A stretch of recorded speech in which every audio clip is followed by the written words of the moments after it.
Media Network. Yeah, right.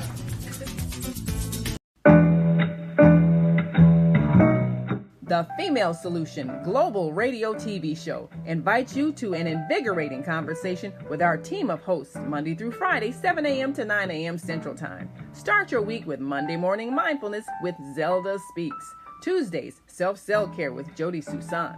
Wednesdays, Repairing Broken Families with Naima Latif and co-host Kareem Hamid. Thursdays, Soulful Solutions with Dr. Debbie Green. And Fridays, Health and Wellbeing with Beata. Saturdays, tune in 12 noon to 2 p.m. Central Time. First Saturday, Success Strategies with Jana. Second Saturday, Wendy Williams Esquire on relationships. Third Saturday, Move Around with Deborah. And fourth Saturday, Wisdom with Mama D. Join us Sundays, 7 p.m. to 9 p.m. Central Time for Soul Purpose Healing with Beata. Call in and comment 515-605-9325. Press 1 to speak to the host and be a part of the solution. Grand Rising, and thank you so much for joining me. I'm your host, Zelda Speaks, the stressologist. Any stress in your life? Well, most of us do. Unfortunately, we don't know what to do with that stress, especially as it relates to worry. I was once a worried about everything, and I finally figured it out with some training. Yeah, I've been certified with the American Society of Training and Development, National Speakers Association, and a host of others. But none of those organizations helped me stop worrying. They just gave me validation for the public to see what credentials I have. So the credentials I have now are from life experience, and I've learned how not to worry. And you can learn how not to worry too, because it is indoctrinated in us to worry. We don't have the answers, so we think the worst is going to happen. Well, I got a solution to that. And that is the Worry Workshop. So I'm going to pull that up for you on my blog. Why do you worry when you don't have to? Go to my blog, zeldaspeaks.wordpress.com, and you can sign up right there and find out how you. And remember, sharing is caring. If you care about yourself and your loved ones, help them see their way out of a mess. Give them the gift. It makes a great birthday gift. It makes a great holiday gift. So instead of running to the store getting something that they really might not need, give them a worry-free life. Give them the gift of a worry-free existence. And thanks for sharing. Make it a great day.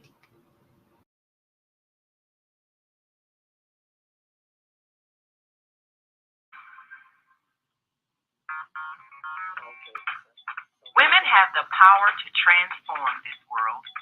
We can end crime and violence if we all and share our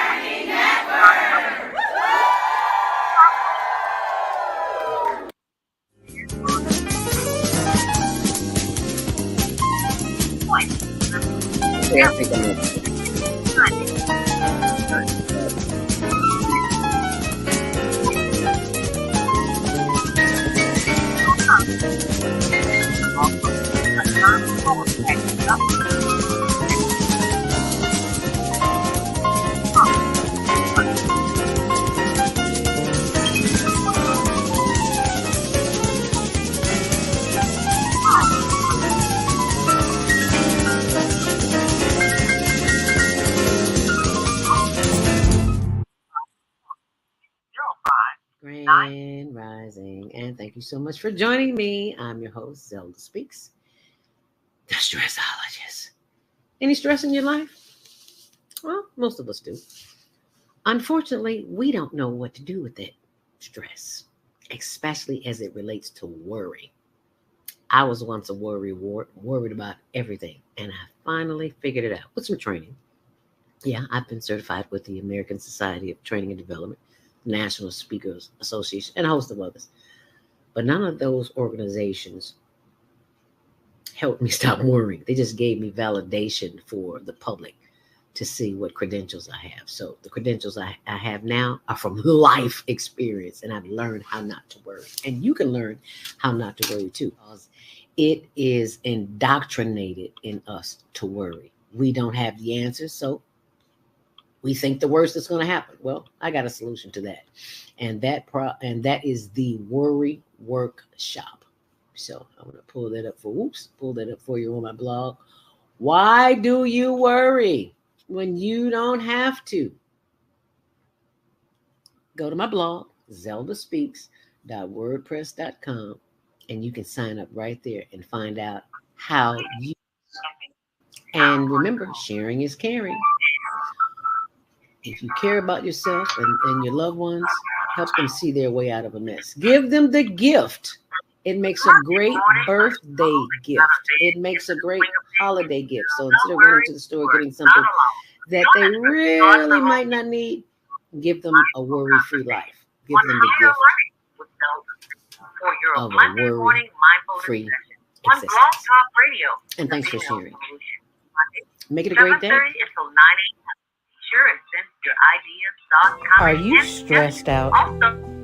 Are you ready to learn some quick techniques on how to de-stress immediately? Then book your free 30-minute consultation with Zelda Speaks, the Mindfulness Stress Relief Coach, at higherlearningnetwork.org. Thanks for sharing. Stay empowered.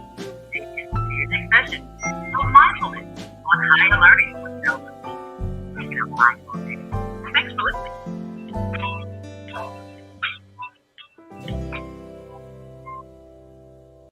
Are you stressed out?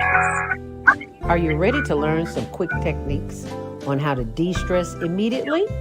Then book your free 30-minute consultation with Zelda Speaks, the Mindfulness Stress Relief Coach, at higherlearningnetwork.org. Thanks for sharing.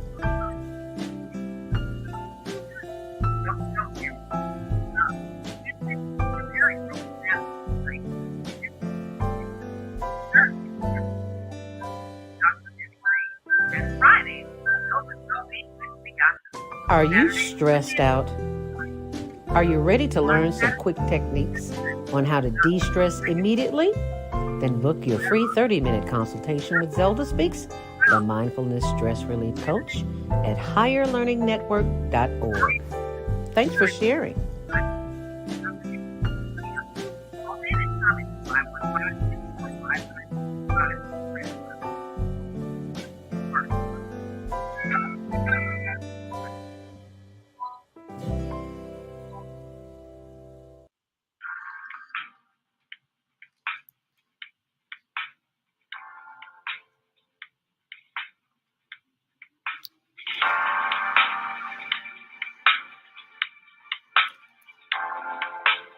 Grand Rising, and thank you for joining me today as I get rid of the echo. Welcome to Monday Morning Mindfulness. I'm your host, Zelda Speaks, and it is a little sunny today, and I have no complaints, but I'm a little discombobulated here, but that's okay because I have you here. Thank you so much for joining me this morning, me and my tea. Gotta have my tea to start the day. Today is a powerful day. We will be joined by two former NFL players, Montre Hartage and Lance Kearse, and they are changing the game of football. So you be sure and tune in this morning. If you are headed out and about this morning, it is going to be crazy as it always is. But before I do that, let me remind you, if you're celebrating a birthday, happy birthday, born day to you. Today is Monday, April 10th, and we're in April already. Belated happy birthday, born day if today's your birthday. And congratulations to Darylyn and her husband, Walter Hall. Went to their birthday party Saturday. Can you see the glass? It says happy 75th. It's on there somewhere. Can you see that? I don't want to on my computer. So anyway, happy birthday, born day. Walter Hall. And if you're celebrating a birthday, we're celebrating it with you. If you are headed out and about this morning, traffic and weather is sponsored by Karen Kelly of itex.com. And if you are an entrepreneur or business owner and you have a product or service to sell, this is the place to be.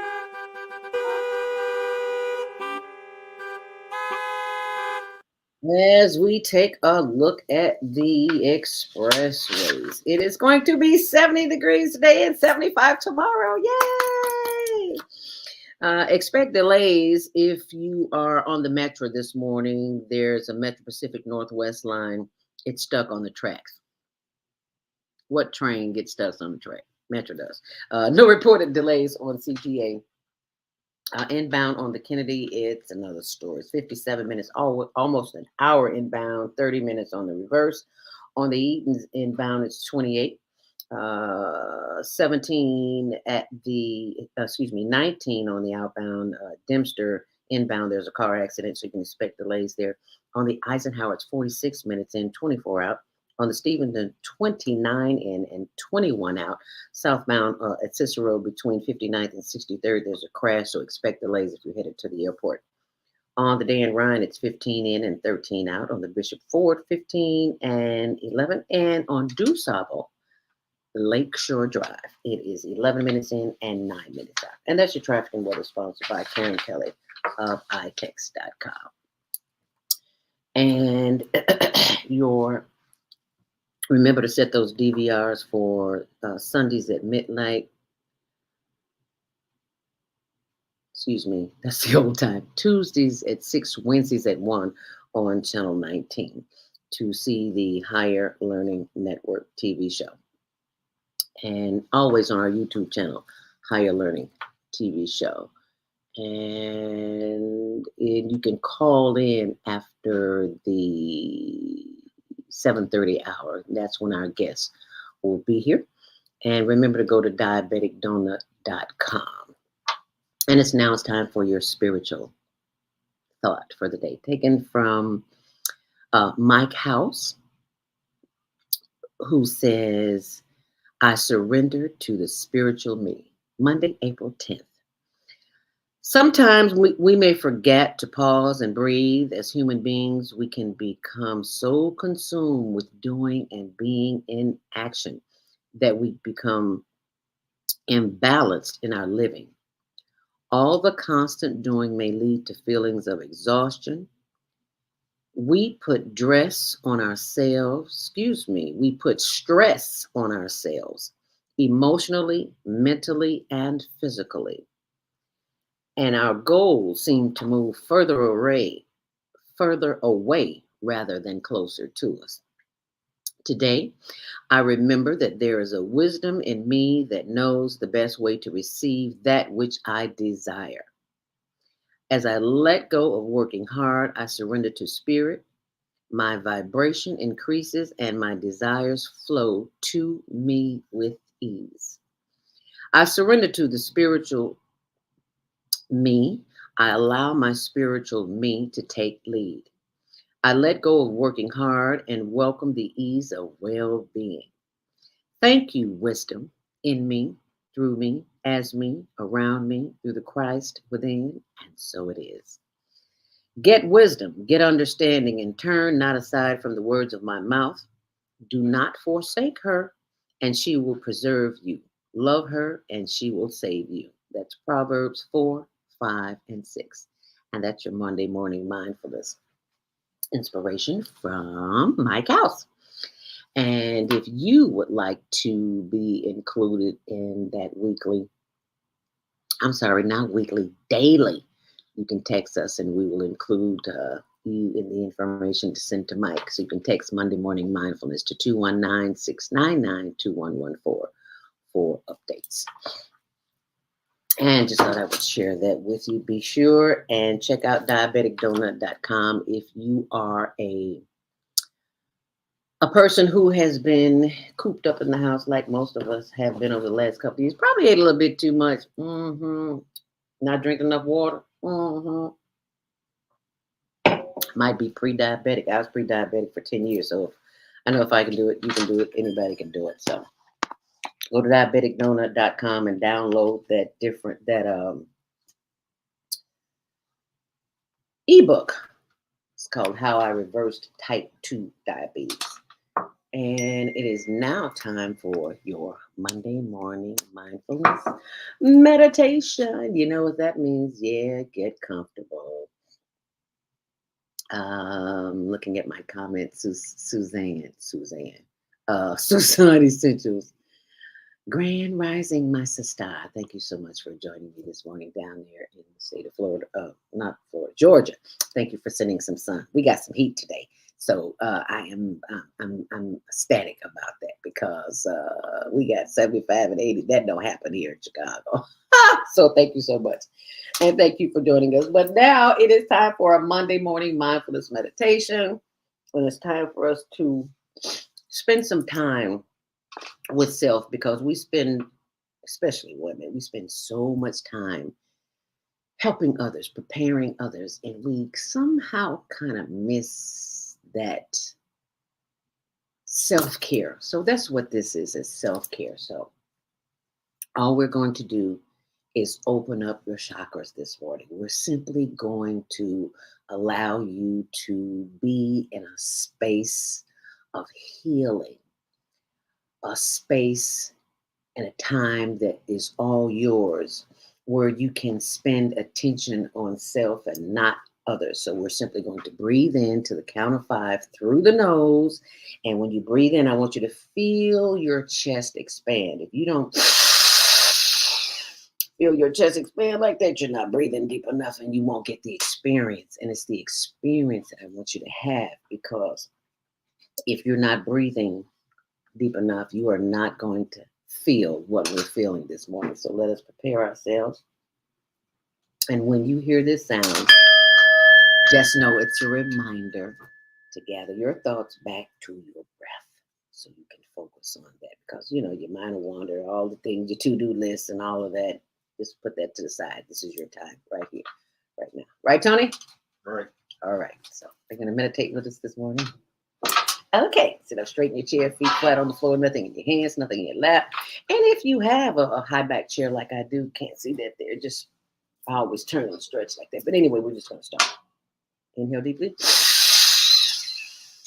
And exhale. Ooh, that feels good, doesn't it? Inhale deeply. Hold it. And exhale. Once more. Inhale deeply. Hold it. And this time, turn to the side. If you got a high back chair, yeah, so your inners can feel the stretch that's going on within, that's on the inside. Yeah, feel that stretch. Exhale, inhale once more. And as you exhale, stretch again, turn to the side. Yeah, give that body some movement. 80-year-old lady told me at the gym, she said, baby, your body in motion stays in motion. So we want to stay in motion here. That's what we do here at the Higher Learning Network. We even have something called the Higher Learning Hip Roll, where we roll our hips from side to side, because our body in what? Body in motion stays in motion. Let us continue to breathe in. Hold it for 5 seconds and then blow it out your mouth. You should feel a relief. I feel all that in here once more. Inhale deeply. Hold it. And exhale. And just feel what that feels like. Breath coming in and out of your body. Continue to breathe. We don't have to breathe together as long as you're breathing. Inhale. Hold it. And exhale. Now, if you are breathing long enough and deep enough, you will feel a sensation, because the breath is your first arm of defense in this chaotic world that we live in. Let's breathe in together. Breathe in. Hold it. And exhale as we give thanks for the power of the breath, because look at you breathing all on your own. Somebody somewhere has a trachea in their throat, has respiratory illnesses, diseases, and things of that nature. And you can breathe on your own. Give thanks. Inhale deeply. Hold it. And exhale. And let's take this one long, last deep inhale together. Hold it. Bringing that breath up from the top of the head down through the face and the forehead and landing on the shoulders. Blow it out. Bringing that breath on down through the solar plexus and the sides and the back and the buttocks and the thighs and the knees. Oh, yes, honey. Rub those knees because those knees keep us mobile. Get from point A to point B. And I always give a shout out to my PT, my physical therapist, Colleen Fogarty, and Sabrina and Pedro, hope I got those names right, and all the physical therapists at North Shore who keep these legs moving, honey. I am most grateful to be walking this morning because somebody somewhere is in a wheelchair, in a bed, or just need help walking. So give thanks for the little that you do have so that it will increase. As we inhale deeply, sending more love, light, and energy down through the legs and the ankles and the arch and the toes. Yeah, feel free to wiggle those toes and send that energy right back up through the toes and the feet and the ankles and the arches as we continue to breathe in. Bringing that energy back up through the legs and the knees and the thighs and the hips as we continue to breathe in. And as we continue to blow it out. As we breathe in, bringing that energy up from the sides and through the arms as we stretch and stretch and stretch and give thanks for the power of the stretch. As we breathe in, sending that energy all the way back up to the top of the head. And as we exhale, bend your head forward, blow it out, and head up. Inhale deeply. Hold it. And this time when you let it out, bring your head forward, chin to chest, and slowly rotate that head to the left. Slowly. Slow down. You're moving too fast. Slowly bring it around to the back. Slowly over to the right. Slowly feel that stretch in the neck. Bring the head back. Head up. Inhale deeply.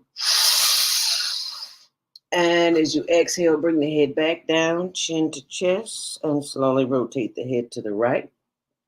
Slowly to the left, and slowly bring it back around to the right.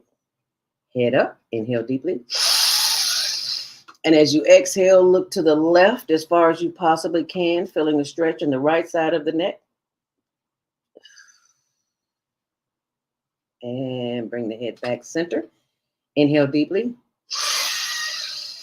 Hold it. And as you exhale, turn your head to the right as far as you possibly can and feeling a stretch in the left side of the neck. Oh, that feels good, doesn't it? Yeah. And bring the head back around. Inhale. And exhale. As we give thanks for the power of the breath, we know that we are always at the right place at the right time, continuing to breathe in and breathing out. We arm ourselves with the power of the breath because it is the breath that will keep us in times of chaos and confusion.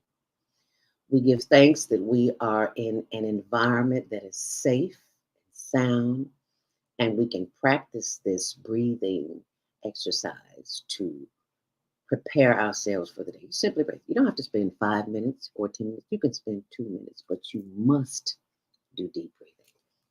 Because when you breathe in and breathe out, as Dr. Maya Angelou, the late poet, author, film, actress, director, would say, before you face the day, face God. Face the universal spirit that is within you, that guides you and guards you and protects you. And it's all done with the beginning, the power of the breath. As we breathe in, we give thanks for this exercise, this mindfulness exercise, Monday morning mindfulness that will keep us safe and sound when we are approached with negativity and chaos and confusion. And all we have to do is remember to what? Breathe in. And when you exhale, blow it out through your mouth. If you got a little funk on your breath, a little stank, you forgot to brush your teeth, I promise you, they will move away. They will move way back. Yeah, they'll move back. And that's something that you could try on your own. You can go to my Instagram page, Zelda Speaks, or Zelda Speaks, the number 2 and the letter U. And I also got another one too. Don't ask me how that happened. There's a Zelda Speaks, the number 2 and ME. Okay, so you can check both of those out. But anyway, thank you so much for sharing this, and share it with somebody, because we all know somebody who knows somebody who's stressed out during the day. And during the course of the day, we probably get a little upset, blood pressure get high, and we don't think to drink water. Well, I'm stressed. Why would I drink some water? Drink some, take a deep breath. They're going to look at you like you're crazy, but that's okay. And drink some water. And I am to inform you that, ladies and gentlemen, you have just entered the happiness zone. You know why? Because your brain is activated, the happiness genes within you. And look at you, breathing all on your own, looking good and smiling this morning. Now kiss yourself, in the words of Mike Apple. Kiss yourself. Mwah, mwah, yes. Well, I want to thank you for having that experience with me this morning. It is 7:26. Oh, let us see.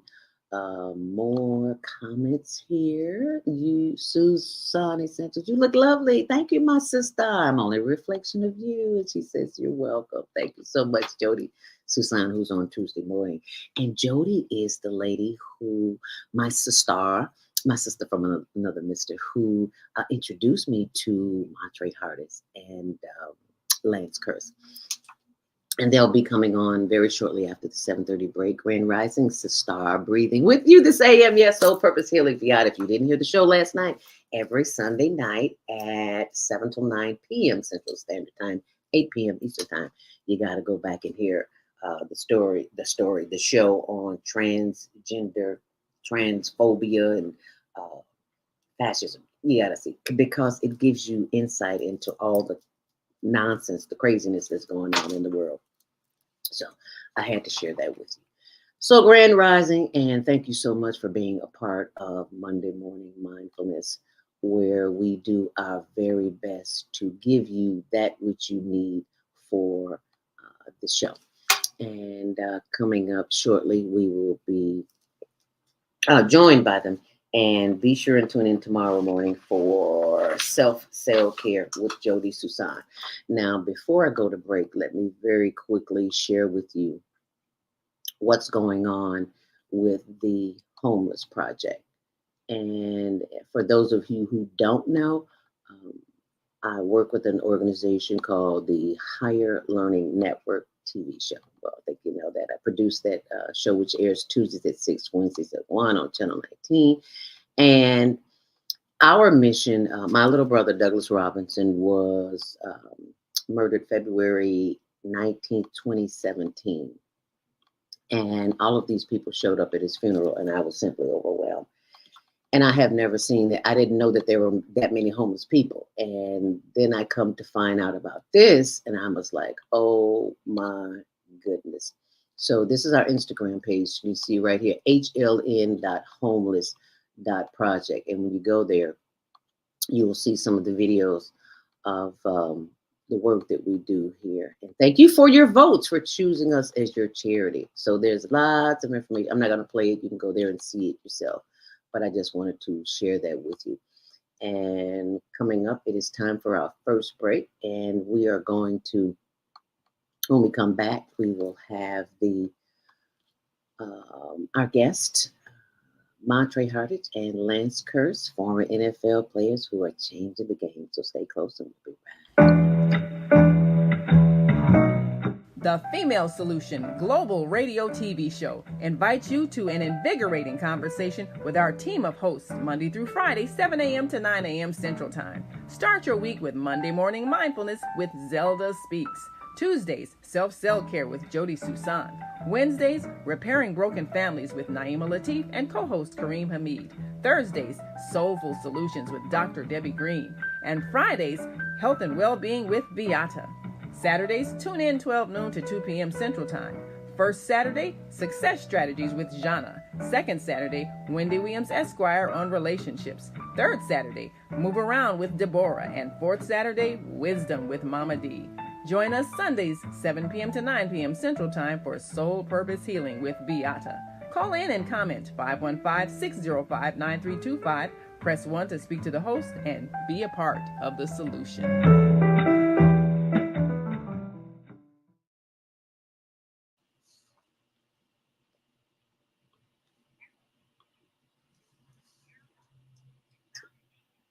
Why can't I hear her?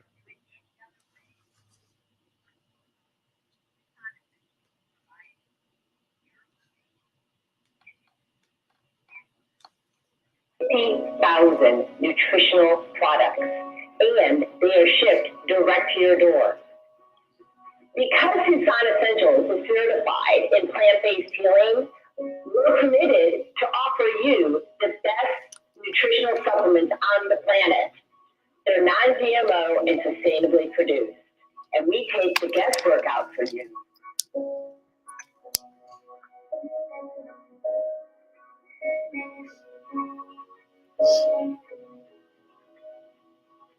Let Tucson Essentials help you take control of your health today.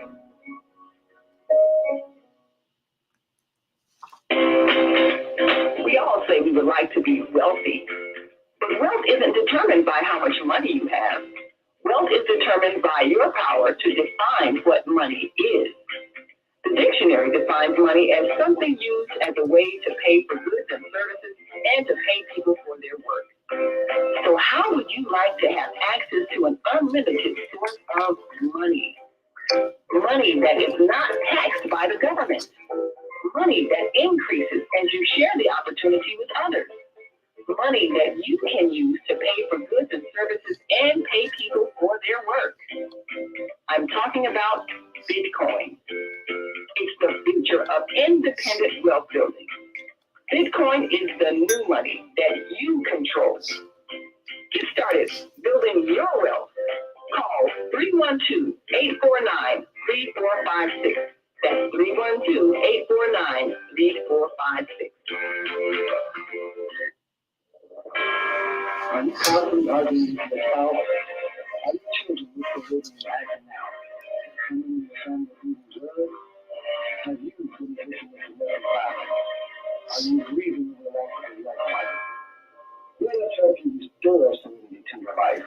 At Serenity Family Social Services, we understand that good mental health is a result of emotional well-being. Our goal is to assist you and your family in removing emotional distress and restoring harmony and balance to your lives. We offer individual, couples, and family counseling. I'm Howard Williams, CEO of Serenity Family Social Services. Call us today 312-315-4820. That's 312-315-4820.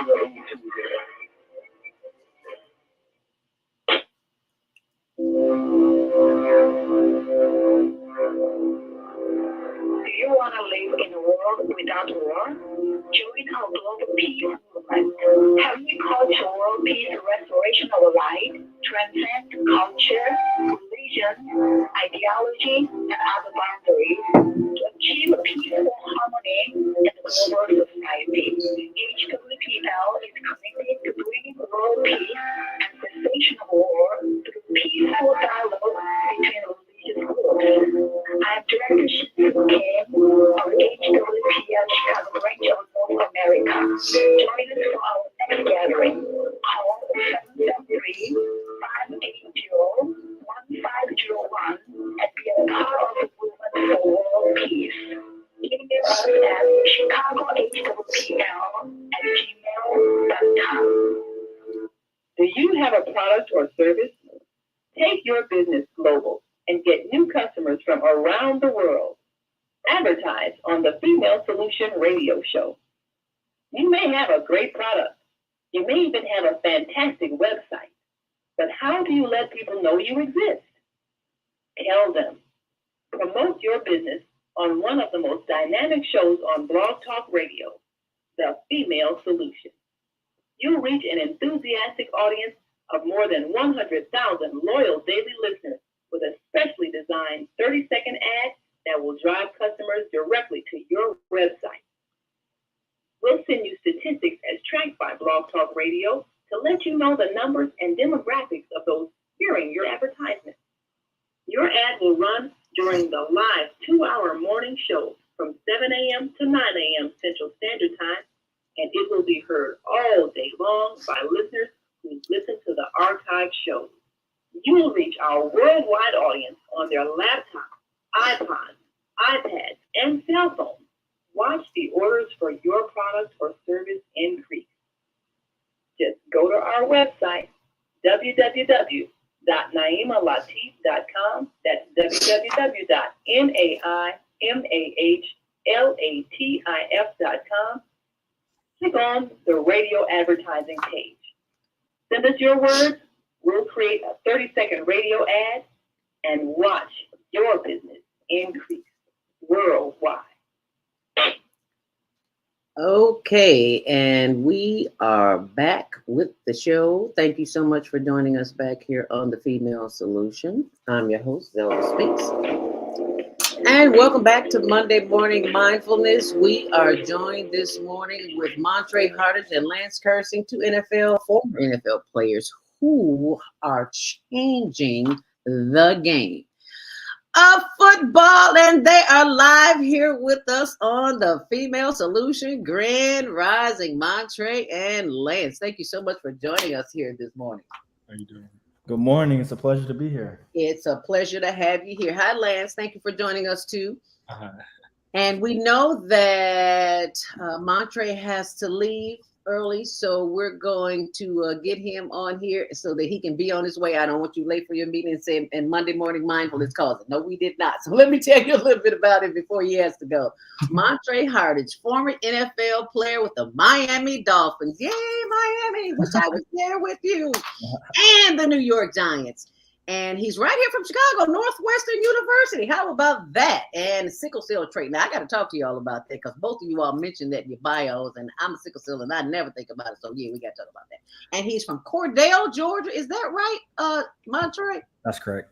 Never heard of Cordell. Where is that near? Is that anywhere near Atlanta? It's like 2 hours south of Atlanta. 2 hours south. Okay. Middle of nowhere.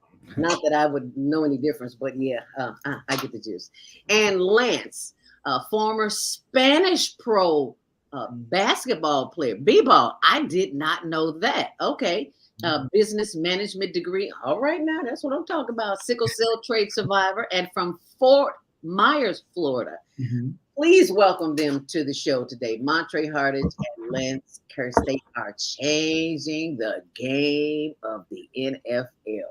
Now, I got to know, how is it that you two met? Oh, shout out to Jody Susan, who arranged this for us to be here this morning. Jody Susan, you've been on her show. Thank you so very much. Jody Susan says, she says, Fagala was cooling to your meditation. Oh, that's cute. That's my girl, Fagala.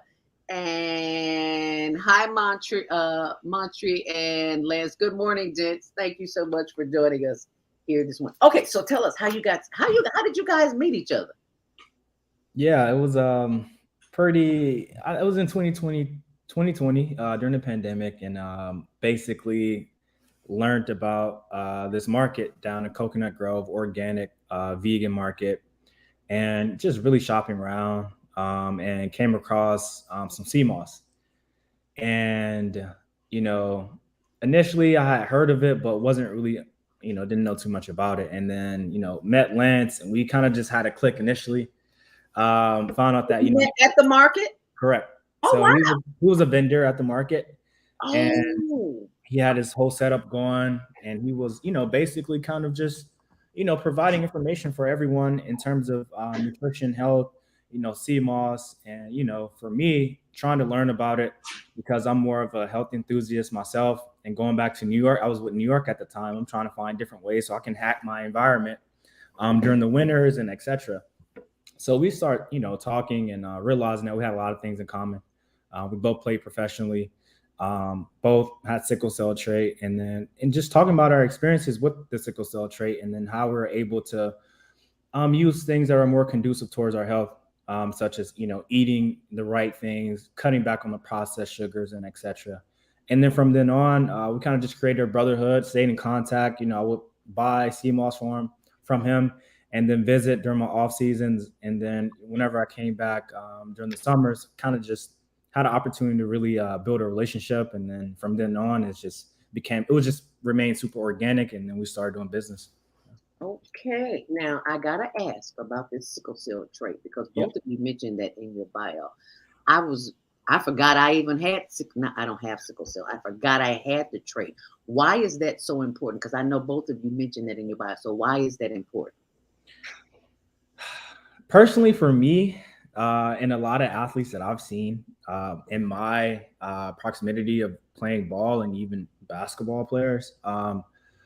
But first and foremost, for the athletes that I've been around at Northwestern, I think we had at least 3 to 4 players that had sickle cell trait. And initially for me, I wasn't really exposed to the symptoms until I got to college, when I started to do a lot more aerobic activities. You're working out every day and your body has to recover. And so realizing and conditioning the tempo of that increase. And so now I'm really seeing my body go into this inflammation periods of, oxidation stress, and like, I'm maybe my muscles are a lot more sore than the regular or just my other counterparts on the team. And then realizing that it had a lot to do with oxygen deprived, cells that your body basically goes into after a certain type of condition, whether it's strenuous workouts, whether even a long day of just doing homework, a long day of just doing just things in life. Your body has to take a lot more time to recover. And so with my experience with it, I started realizing that it has an impact. It impedes my progress on performance, and I have to realize when I need to take a step back and actually get some rest and rest hard. So for me, it's a very common thing, and a lot of organizations who have a lot of money, such as the NCAA and NFL, they take this into account. Like, hey, if you have sickle cell, hey, we have a strategic plan for you now. And I think this has been set, maybe I can only say probably 5 years ago, because I've only was in the league 3 years. And so hearing the nutritionists, hearing the trainers talk about these new programs that they're setting, because a lot of athletes who are prime time, legit first rounders have these traits, and they have to make sure they can protect their money. And so now these things are actually in the foundation now. And because if you can't protect the players. Wow. Absolutely. That's eye-opening for me. I didn't know they cared. When it affects their money, when it affects your bottom line, it's a top 10 pick. Yeah, absolutely. Yeah. It's your top 30 pick. I'm guaranteeing you $10 million. Of course, I'm gonna put a plan into place. And if you're a vet and you're a person who they need and you're a leader, of course they're gonna make sure. A lot of times back in the day, it was unknown information and knowledge, but now the science is getting a lot more in depth about how these things are impeding a lot of players and causing a lot of etc. heart attacks or cardiovascular type of situations. And I had a friend personally. He went blind. Had a sickle cell crisis. Went blind for a minute. Almost lost his kid. Really? Yeah, absolutely. Oh my goodness! And just have the trait. Didn't have the disease, but it triggered. Wow. Was that your experience too, Lance? Yeah, very similar. Yeah, I didn't go blind though. It wasn't that bad, but yeah. So sickle cell trait is not benign. Most people believe that it shouldn't have any effect on your body because you don't have the full blown disease, but that's far from the truth, right? Because you can still have complications. As Montre was saying, when you're going through rigorous activity, when you're dehydrated, high elevation, when you're sick. Yeah, like if me and Montre get sick, it may last a couple of days longer than if you were to get sick. Or not you, but somebody without sickle cell trait to get sick, right? Or hypothetically, if we were to drink alcohol and then, it may take us a few more days to sober up than the other person, or we'll have lingering effects from it. Just that our bodies have to be at optimal at all times. Like we can't play around with not knowing. We have to be structured. Everything has to be in order. Our eating patterns, our sleeping patterns, like Montre was saying, in the recovery, that's number one, because our body takes such a beating. We have to recover. We have to get out of that cortisol state, that stress state, and get back into that compensation state as fast as possible. because what will happen is with sickle cell trait, since it's taking a toll on you, you can be in a constant state of stress or depletion. Right. So instead of, your body coming back to homeostasis, you're in a constant stress state, and it's hard to get to that recovery phase back to the equilibrium or the homeostasis. So you never get into the supercompensation phase. So we're just trying to get out of that, because everyone's going to get stressed no matter what. That's just life, right? You can't avoid that. How do you come back up out of that stress into the recovery phase? So it's a recovery phase, compensation phase. And we if you don't know, you can always be stuck in the stress phase and you never recover. Wow. Yeah.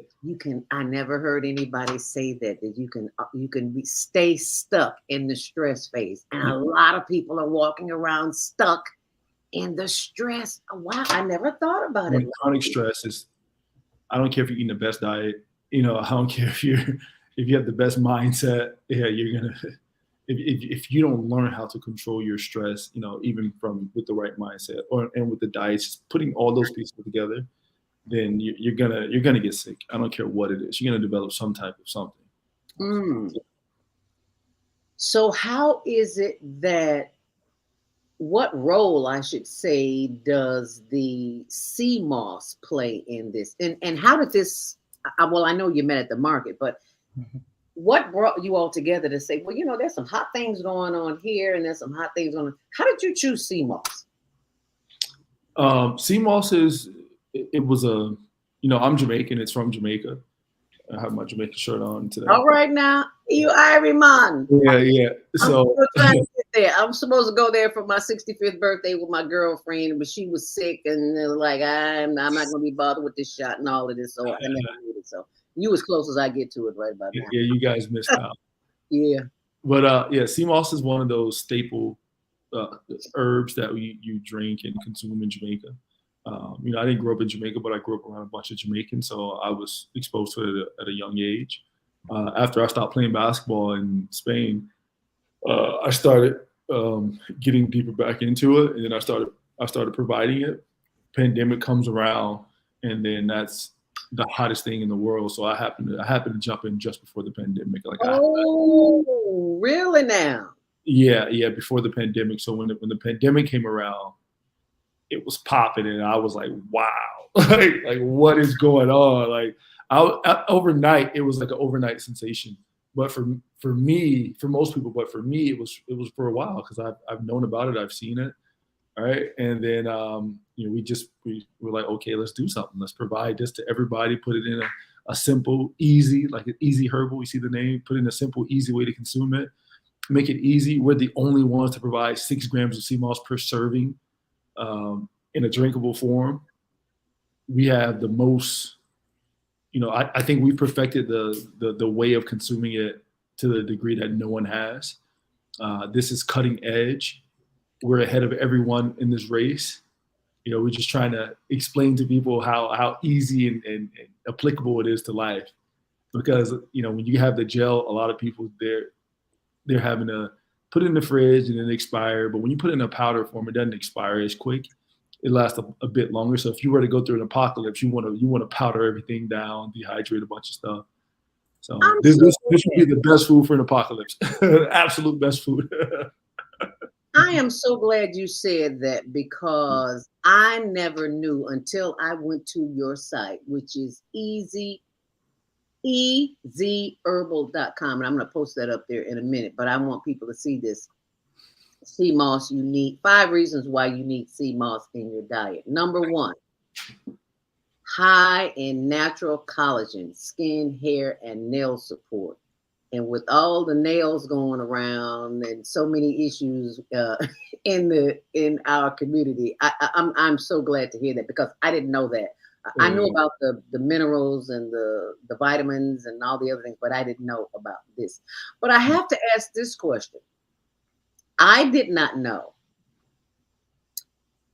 that it could come in a powder form. You see, because my sister introduced it to me about 5 years ago, just before the craze even hit, like you all were. And I make it myself, but I didn't know that it came in a powder form. So what makes the powder form superior to the gel that you keep in the refrigerator? That's an amazing question.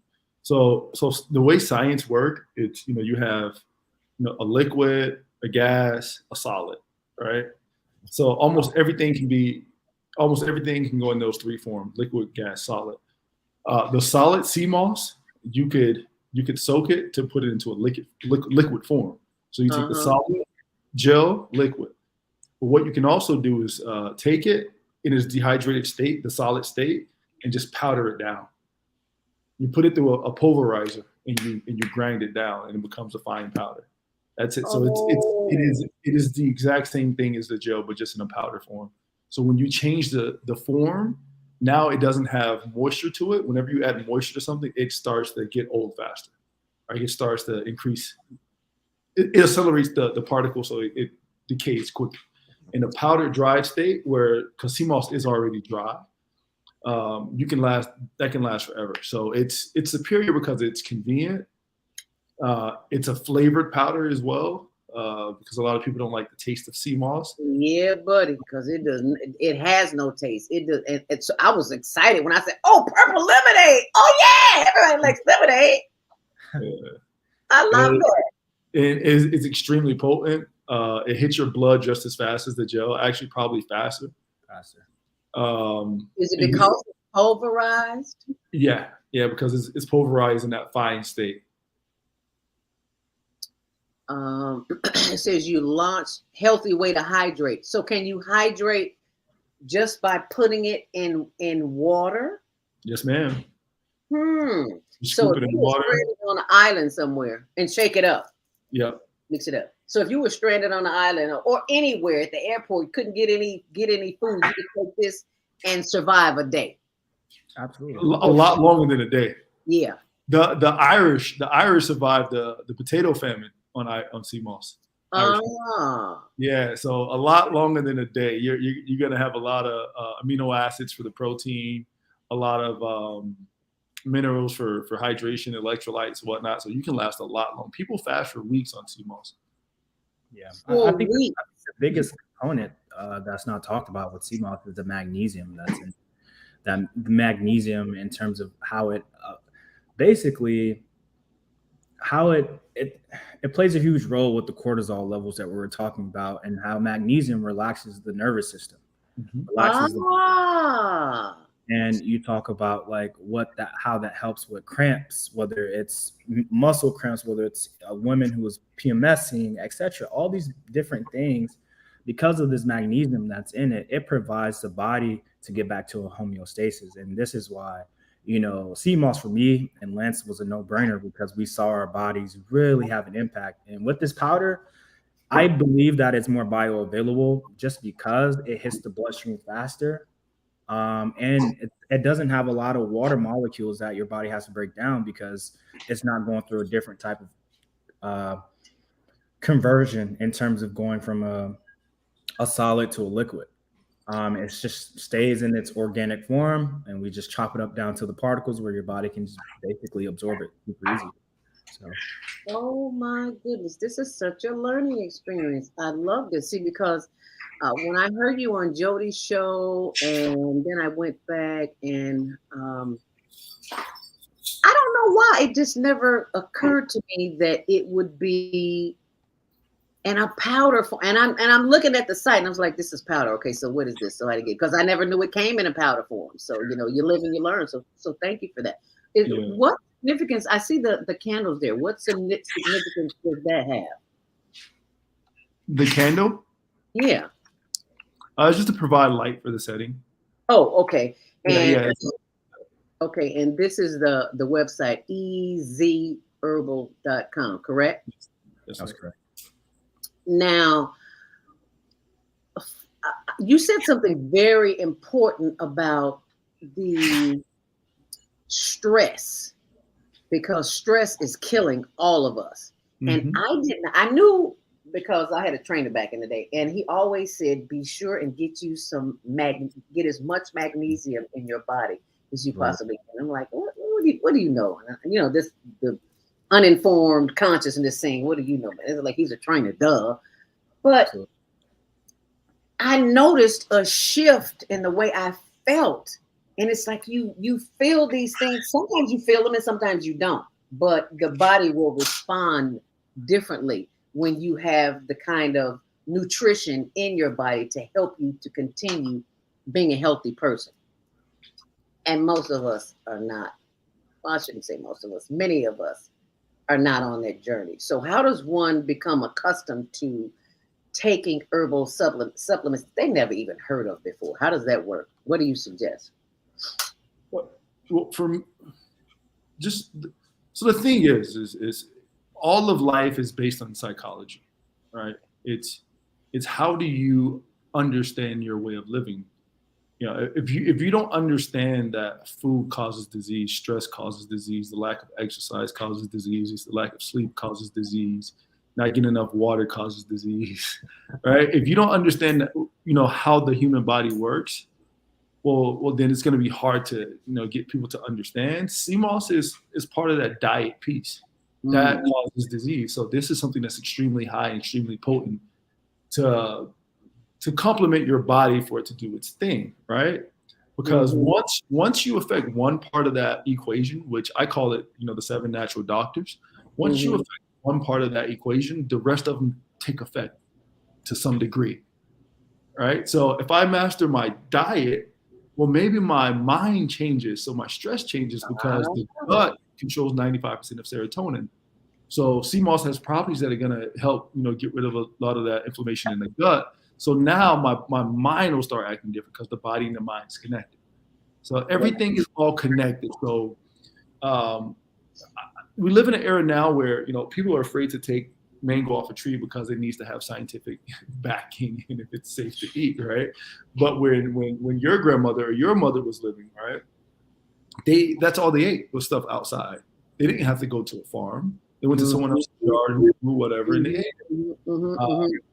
But our environment, well, we put all the trust in the medical system where we feel like they know, or the food drug administration, whatever, that they know. And it's like, well, anyone who has a monopoly on health or anyone who has a monopoly on knowledge, you kind of want to take that with a grain of salt, because it's like they're trying to control you to do certain things. Because if someone really wanted to, you know, give you something, they say, hey, there's 1,000 different herbs, choose one.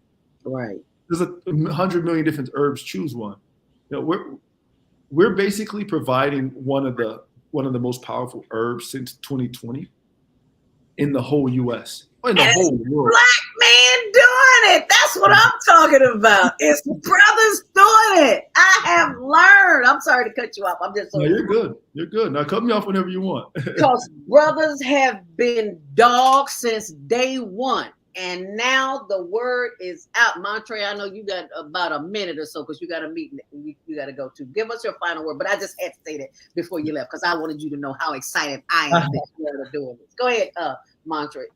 Definitely. No, I definitely appreciate the time. I think, you know, that question you just mentioned about, you know, what does it take to kind of make that next step into the right decision, whether it's herbs, whether it's just healthy living.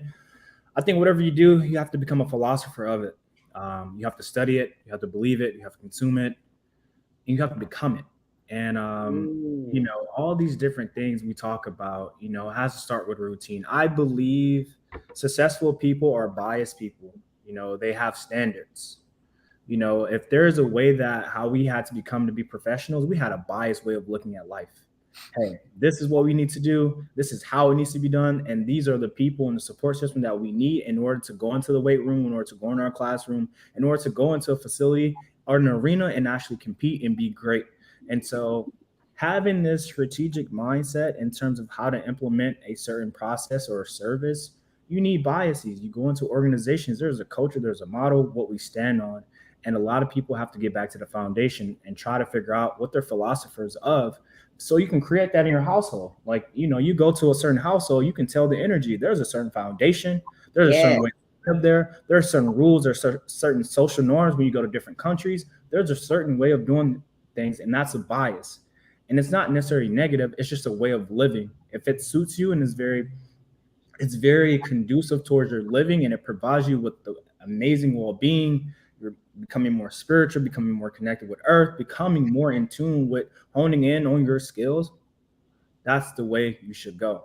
If it's something that's convenient, peer pressure based, you're not living your true intent and essence of who you're made out of. And just become a philosopher of what you want in life. And if it's something that's providing you with value, whether it's money, love, support, understanding, respect, growth, whether it's muscle, whether it's mind, whether it's spiritually, whether it's emotional, it's all that's just how I look at it. And it's just like, we got to really tap in and do that work. So we got to study whatever we want to become, just like Lance did, just like I've become, and just like you have become. We study the things that we believe. And so I think it starts with actually sitting down, doing the research, figuring out what are the pros and the cons, figuring out, does this really align with me, and go on from there. You hit the nail on the head, and Jody Susan of Susan Essential says, yes, we need to reprogram the old belief systems and choose ones that feed our soul. Thank you so very much, Jody. And thank you so much, Montre Hartage. Phenomenal entrepreneurship, a phenomenal businessman. Please go to easyherbal.com. Check it out. And I tell you, if you want to feel good, you want to look good, sea moss is the answer. I found that out the hard way. I mean, it wasn't the hard way. It's all about that. So thank you, Montre. Thank you so very much. I know you got a meeting to go to, and we really appreciate it. Thank you so much. Look forward to having you all, you guys on again in the future. Sounds good. Thank you. Thank you. But you're not leaving, are you, Lance? I'm here. Oh, okay, good. I'm here. It is 8:01. We are going to take our next commercial break, and you stay close, and we will be right back. And we're going to chat some more with Lance Kearse of easyherbal.com. So you need to go somewhere, not somewhere, but go and text somebody and let them know that the game has been changed. The game changers are on the Higher Learning Network TV show, which airs Tuesdays at 6, Wednesdays at 1 on Channel 19. Stay close, and we'll be right back. The Higher Learning Network!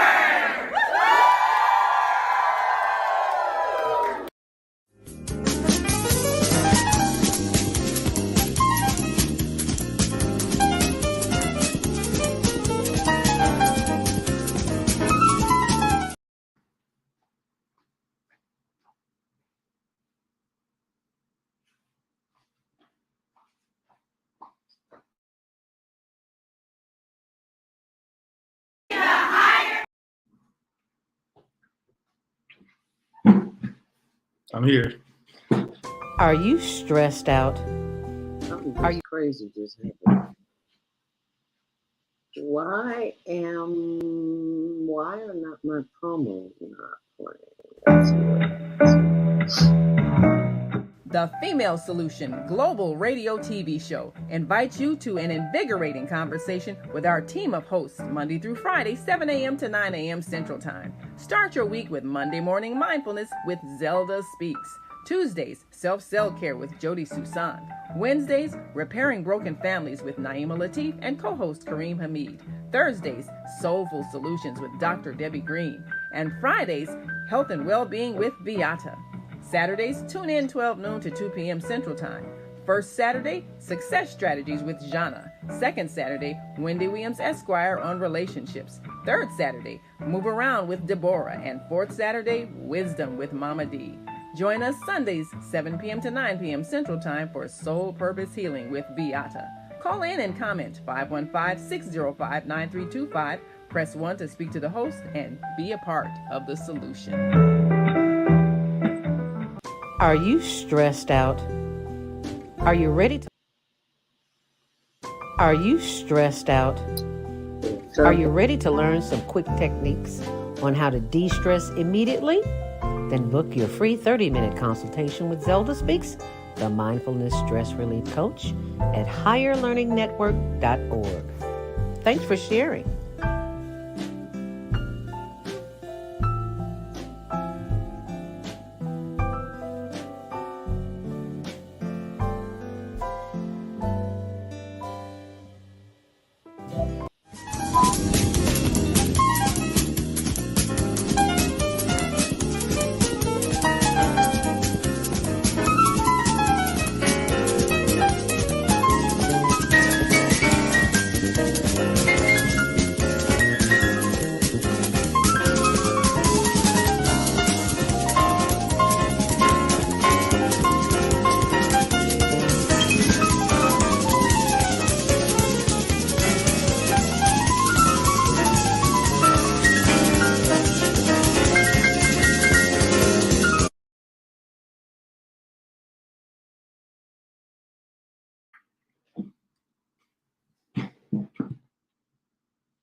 Okay, Lance, I'm live. There you are. I had to pull I'm my here. phone up. I don't know what happened. The internet just left. Can you hear me, Lance? I can hear you.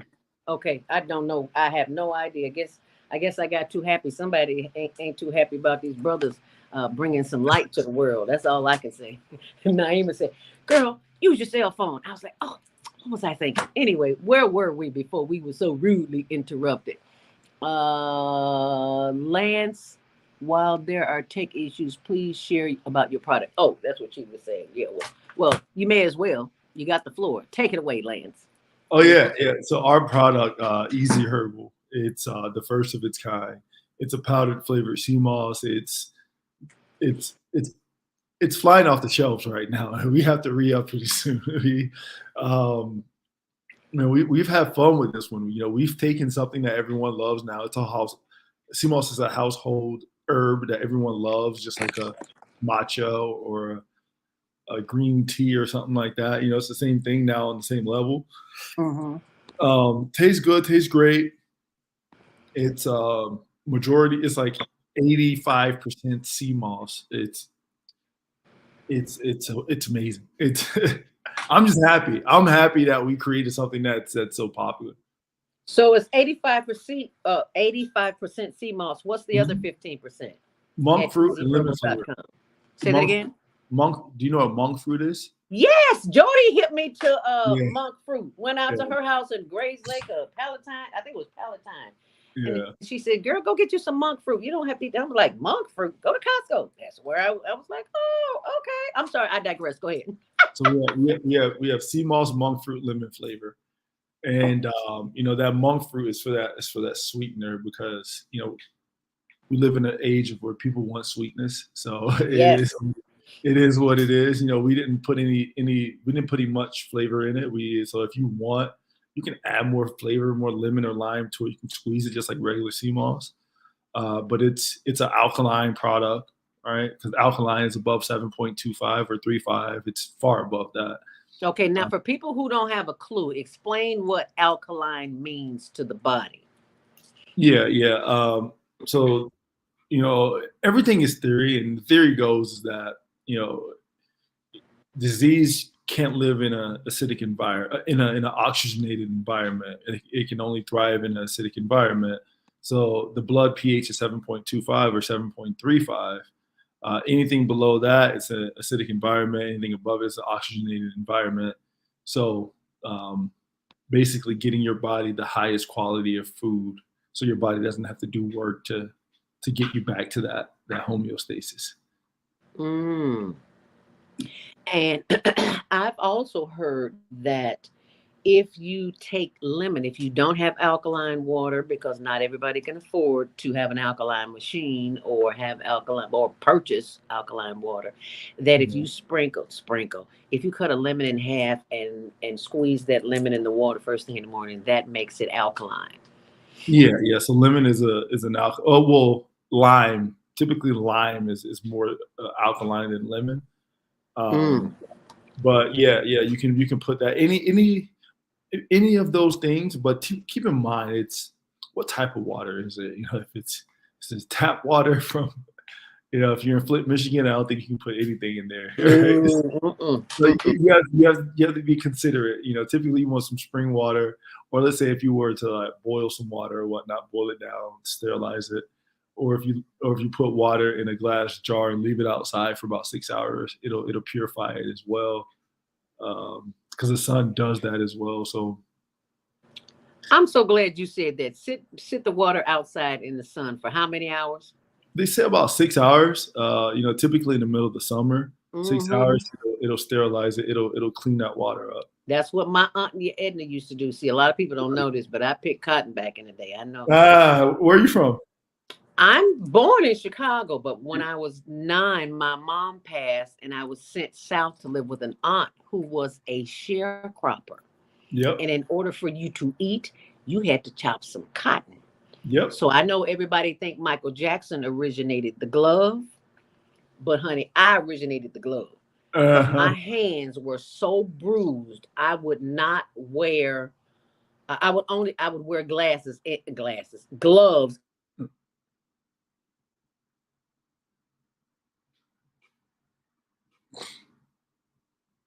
till he left. So I am not a fan of hard work, but I've done the hard work. But getting back to the water, I digress. I do that all the time. Yeah. Not many people know about sharecropping, though. Yeah. Excuse me? Not many people know about sharecropping. No, they think everything comes out of vending machine, come from the store. They don't know somebody had to do back-breaking labor in order to make that shirt, to make that count. Because let me tell you, for a very long time, I would not wear cotton. I didn't want anything. I didn't want no parts of cotton around me. My grandmother was a sharecropper too. Say that again. My grandmother was a sharecropper too, so.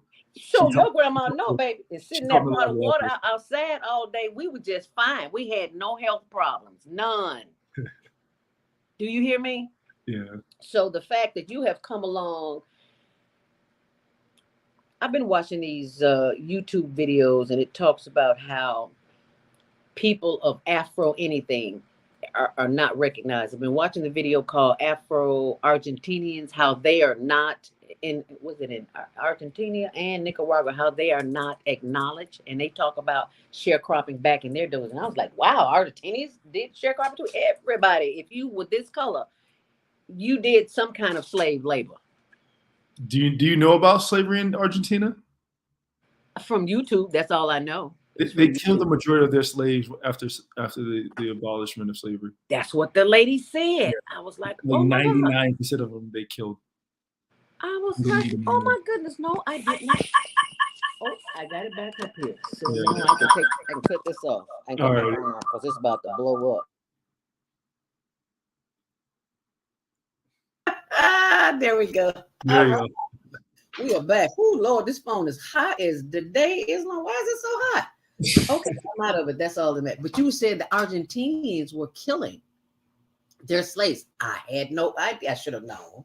They killed 99% of their slaves after. I think they put them in a plane and dropped them out of the plane or something like that. They did some. Oh wow! I did not know weirdness to them. Yeah, it was strange. They did some strangeness to them. Yeah, so that's why you go to Argentina. There's no African Americans there.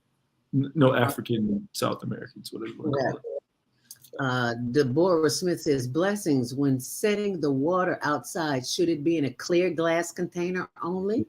Yeah, you don't want to put plastic. You don't want plastic in anything. Yeah. Or some copper, right? They used to put it in copper. Copper, right? They'll put it inside the copper and let it. I got copper. I was like, oh, I'm going to try that one day. I'm not going to try it. I am going to do it. Jody from Susan Essential says that is a myth. Everyone can afford alkaline water. Okay. My water system is cheaper than bottled water, and bottled water, you just may as well go throw your money down the toilet. And when you take the toxins out, the water naturally shifts from acidic to alkaline. Thank you for that, Jody. Everybody can afford alkaline. If you can afford to go buy expensive bottled water, yeah, you can afford a water system. People are buying more expensive things than that on the daily. Hello.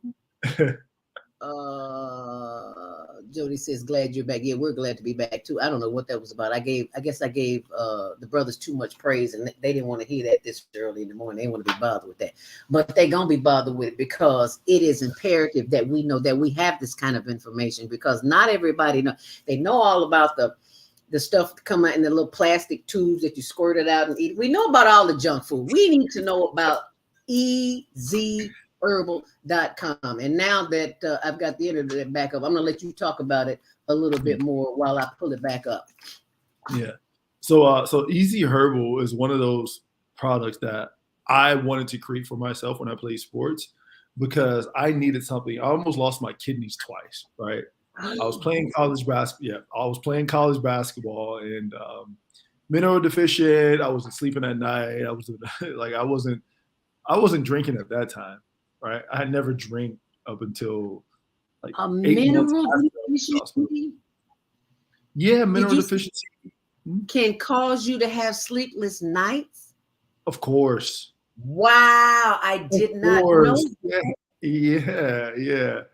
Yeah. So that rigorous activity, we were practicing in a gym that was 15 degrees hotter inside than it was outside. Ooh. Of Richmond, Virginia in the summer. So it was 90 outside, 105 inside, no circulation through it. I cramp up, go to the hospital.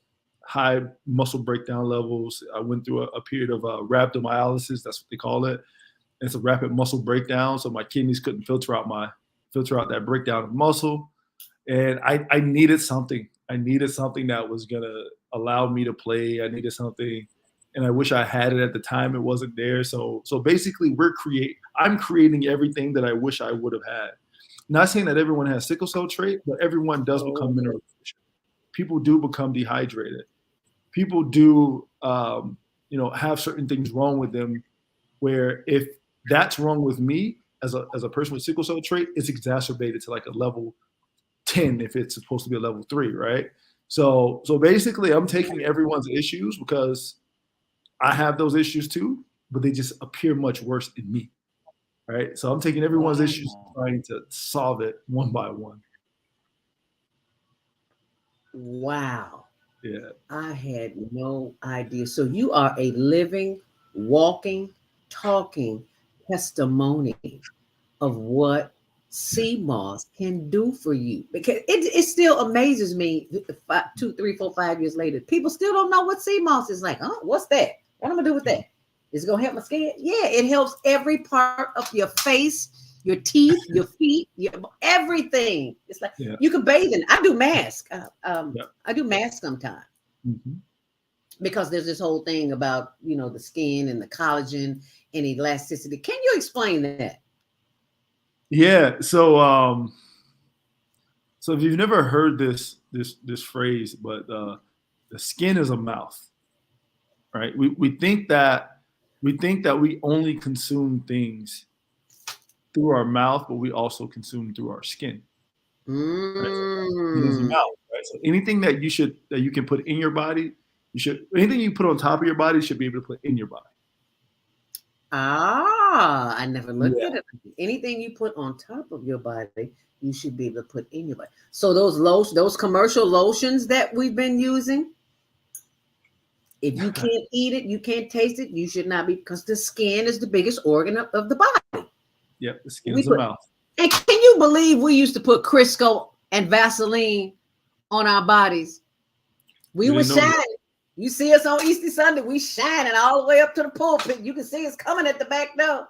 But we didn't know what that Crisco, that lard, and that Vaseline, made from petroleum jelly, made from gas, petroleum.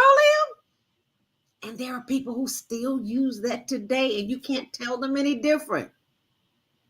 Because unless you're a doctor and you have a white coat on, they're almost near death. They don't do anything. They'll change anything at that point. Right. Yeah. Wow. So how do you help a person understand that this skin that we're in, that everybody wants, and they're tanning beds all over the place. Yeah. This skin is so precious. And what you put on that skin helps the inside of the body. Yeah. How do you get that across to a whole nation of people who just don't understand its relevance? How do you do that? That's a tough one. That's a tough one. Me personally, I like to harp on that messaging over and over. But there needs to be some type of skill set when doing it, right? Trying to make an analogy for other things. One of the things that I try to take in consideration is that, if you're vitamin D deficient, what does that tell you? That means that you have poor skin exposure to the sun, right? You're vitamin D deficient. It's not saying that there's something wrong with you. It's just saying that you're just not doing something right. There's nothing wrong with you. You're just not doing something right. So instead of saying you have an issue, just say, hey, you have a inconsistency with nature, right? You're moving away from nature or natural, so that means you're moving towards disease, because nature and disease is on a spectrum. The opposite ends is disease and nature. So when you move away from nature, you're closer to disease. It's on the other end. So trying to paint that picture and letting people know that you must consume nature. You don't neglect nature, because nature's going to neglect you. And then leave you out to dry and leave you alone. And then what nature says, what your human body says, hey, listen, we're in this together. You're a soul inside of this vessel. You're renting this body. You don't own this body. Your body is saying, hey, listen, I'm giving you this cough. I'm giving you this ache. I'm giving you this, letting you know, hey, you're not working with us, man. I need you to, you're in control of this suit, but I'm your suit, trying to help you do what you need to do in life. But you're not being a good teammate. Right. I'm giving you all the signs that this hurts. This pain is here. This sneeze, this cough, this drink, this runny nose. I'm giving you the signs, right? Do something about it. Oh, you're going to ignore it? So, okay, it's like a car. Yeah, you can ignore a car for a while. You can get a new car. You're not getting a new body. It's just that we think that we are our body, and we're not our body. This is rented. We got to give it back one day. Yes, how are you treating it when you have it? So it's just me explaining it from that perspective, because we do identify as our body, but this is not us. You can say whatever you want to. This has to go one day.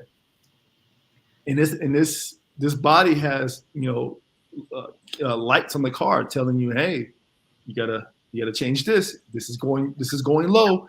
Eat this, that there. Go out here. I want to walk. Do this. And we say, no, we got technology. Yeah, I prefer doing the technological way of doing it. But the best way to get healthy is to go back to the original way of being healthy. There's no better way of being healthy. I lived in Europe. People walked. Everyone was slim because people walked. Cars created laziness, right? Yeah, it did. And cars is just convenience, right? Anytime you have convenience, you have a bunch of disease. Yeah. Ooh, say that again. Yeah. Anytime we have convenience, we have a bunch of disease because life is easy.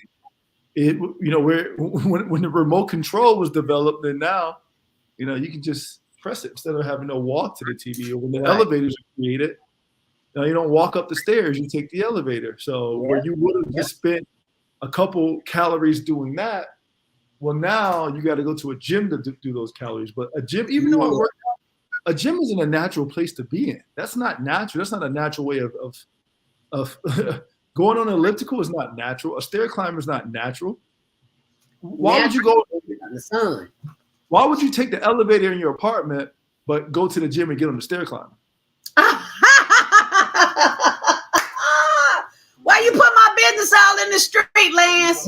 I live on the 48th floor. I'm sorry. I'm not walking up 48th floor. I'm going to the gym. I'm sorry. Go up 20 and then take the rest of them up, right? Well, let me share this with you. About a month ago, I can't remember what happened, but the elevator stopped. And I was on my way to the gym. And the elevator got stuck and it would only go down. It wouldn't come back up. And I think the gym was on the 14th floor. I said, okay, I'm going to go down and then I'm going to walk back up. I got to the 8th floor and the door was locked. And I was like, I am not walking up another flight of stairs to 14 to see that it's locked too. So I came back down. But I said all that to say this. I got my workout in that day. How about that? Yeah. And you probably felt good, right? Yes, it did. I was shocked. Jody Susan says, Lance, I just love how wise you are. Yes, you are.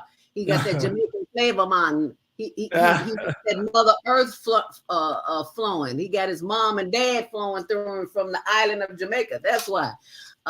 Soul Purpose Healing says, love that spectrum analysis.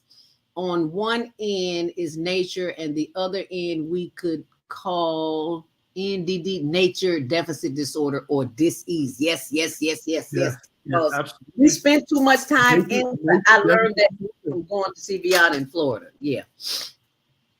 I had a love of it. I've never heard that terminology, but nature deficit disorder. That's literally what it is. Sickness is nature. You're deficient in nature. We're sitting in a box all day. We need to be outside in the sun. Even if it is just a little talking to people, looking at faces, hugging people. Thank you. Right? You're getting the oxytocin by, being near people, family members, in the sun, endorphin, serotonin. You just can't dabble in dopamine all day. Turn into a drug fiend. Otherwise, you're going to be crazy. And I'm looking for this last promo to pay, but I am not stopping this show because I don't know what happened with the internet here. And I still got something rolling here. Let's see if it'll play because it is 8:32. Hold on. If it'll play, it'll play. If not, it's not playing. So I'm not going.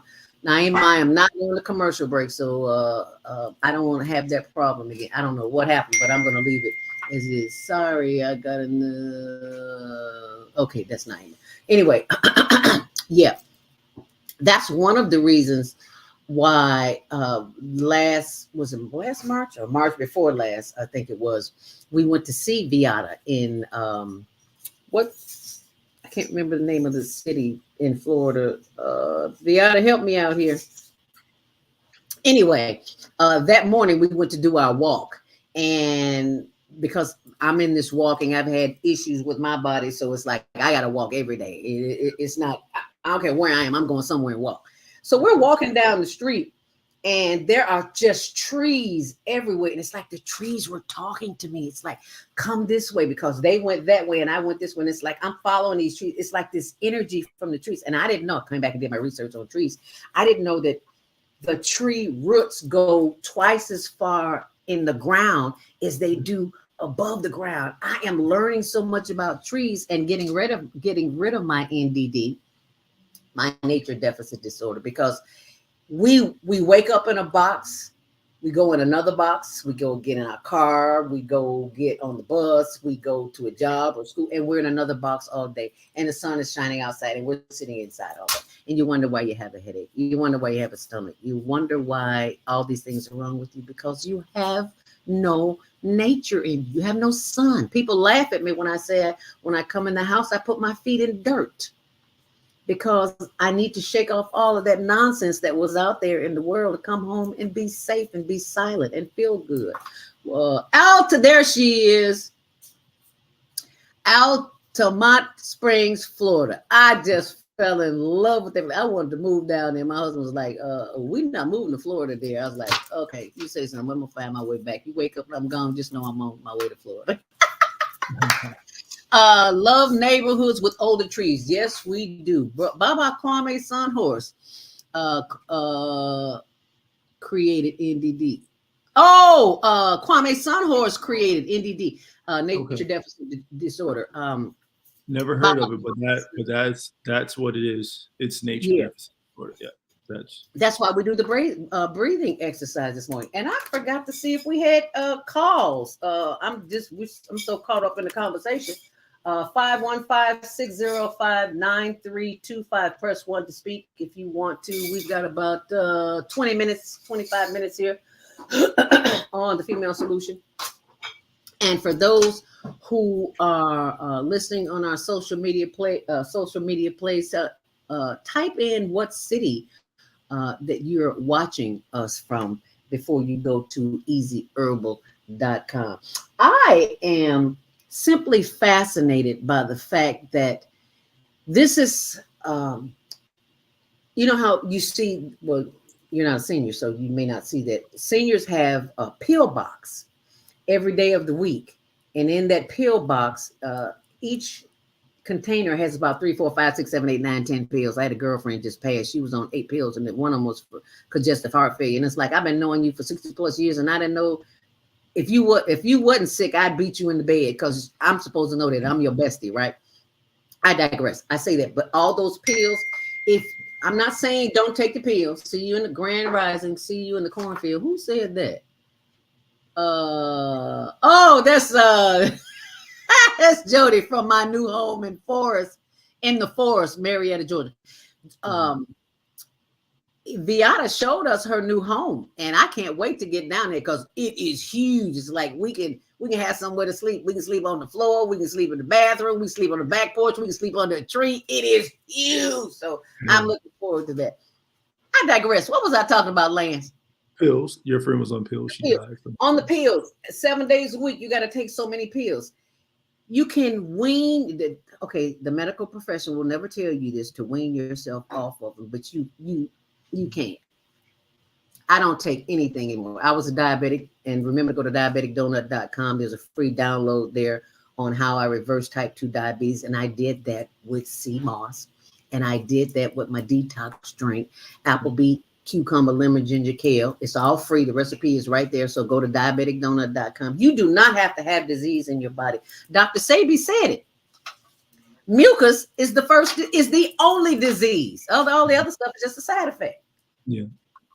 Deborah says, I am watching from the south side of Chicago. Thank you, Deborah. And Susan Jody says, I cannot wait to have you all here. Yeah, girl, we can't wait either. I just want to come when it's cold, not when it's warm in Chicago. It just makes no sense to me to go somewhere warm when it's warm here. We get what? 3 good months. I'm not going to say July anymore. July, August, September. After that, it's cold in Chicago. So that makes a difference. But that sea moss is making, this is what I've noticed. On the days that I forget to have it, because I like to drink it first thing in the morning because it really fills me up. And days I don't take it, I'm off-centered. Yeah. And you can feel it in your body. What's your regimen? Yeah. So for me, it's, I take sea moss. I take it, when I need to, right? I take it, I know I take a lot after I work out because I'm very mineral depleted. I work out very hard. I wake up, I'll probably eat some teff. With teff is like a porridge, like a grain, with hemp seed. You have teff? What? Teff. It's a porridge. TEFF. Is that Jamaican? No, it's Ethiopian. Really? TEF? Yeah. Is that like grits or oatmeal or something like that? Yeah, it's like a sweet brown grits. Okay. Yeah, like a sweet brown grits. Okay. Very high in minerals. Do you put butter and stevia and all that stuff in it, or what? No butter. No butter. I stay away from oils. Very, very, very little juice because I like fiber. Fiber does more for the body than most things. I eat that with some hemp seeds, nuts, some coconut shavings or cacao probably, or some cinnamon. Doctor that thing up, make it look really good. Typically before that, I'll have some fruit. Like right now, I'm eating watermelon. I'm a big watermelon guy. I'm a big watermelon guy, especially the white part because it has citrulline for nitric oxide blood flow. For sickle cell, I need blood flow. Whoa, back up. You went through that way too quick. Say that again. Yeah. So the white part of the watermelon, it has citrulline. Citrulline is a precursor to arginine, which is a precursor to nitric oxide. The endothelial cells releases nitric oxide, which dilates the veins so that more blood can flow. So it helps you with blood pressure and just blood flow, period. So with sickle cell, you get a clot.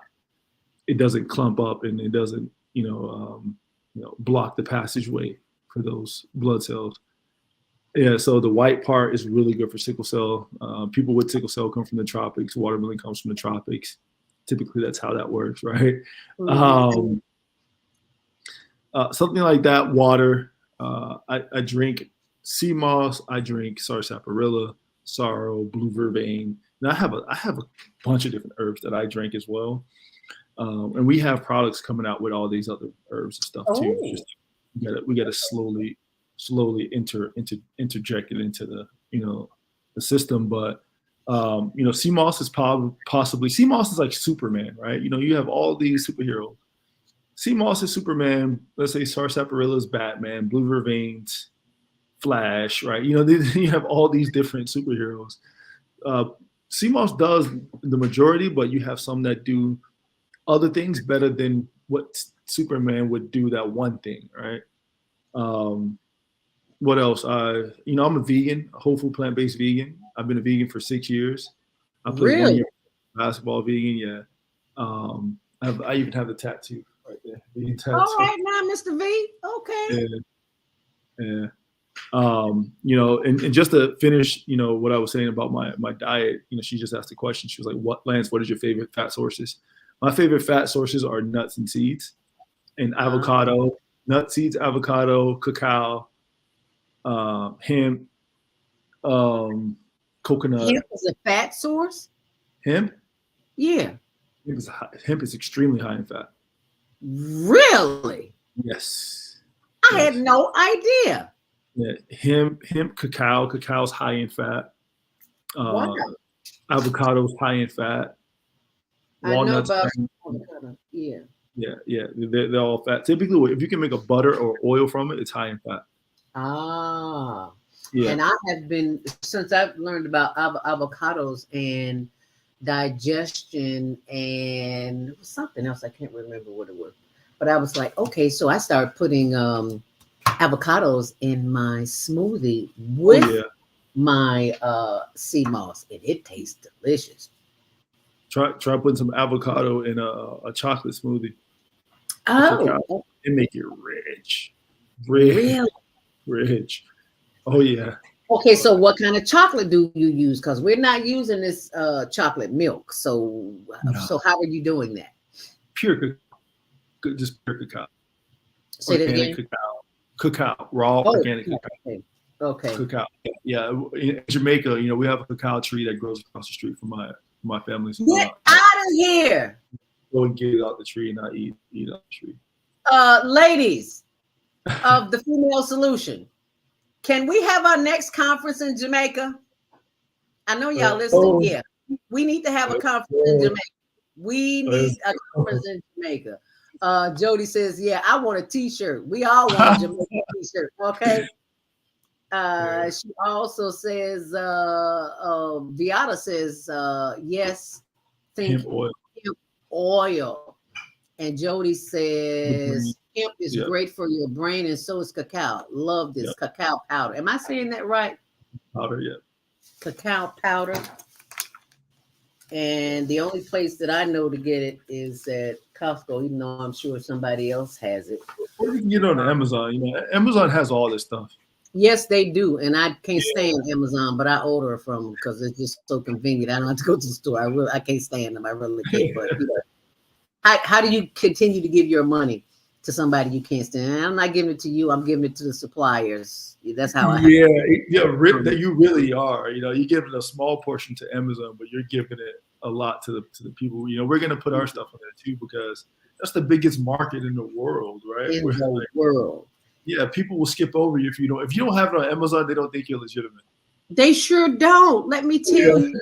We had an Amazon account, the Higher Learning Network, and we only kept it long enough to make enough money to hire a grant writer to help us get funding for our projects, like the homeless project, in which I did talk about, but I did not talk about the youth global virtual youth talent. Am I saying that wrong? I'm saying that wrong. Let me find the banner, the promo for it. That way I don't have to worry about me seeing it on the Global Virtual Teen Talent Contest. We have a contest where we encourage our youth between the ages of 13 and 19. Attention all talented teens ages 13 to 19. Are you ready to show the world what you've got? We're excited to announce the latest Global Virtual Teen Talent Contest, where you win cash prizes and scholarships by performing your unique talent.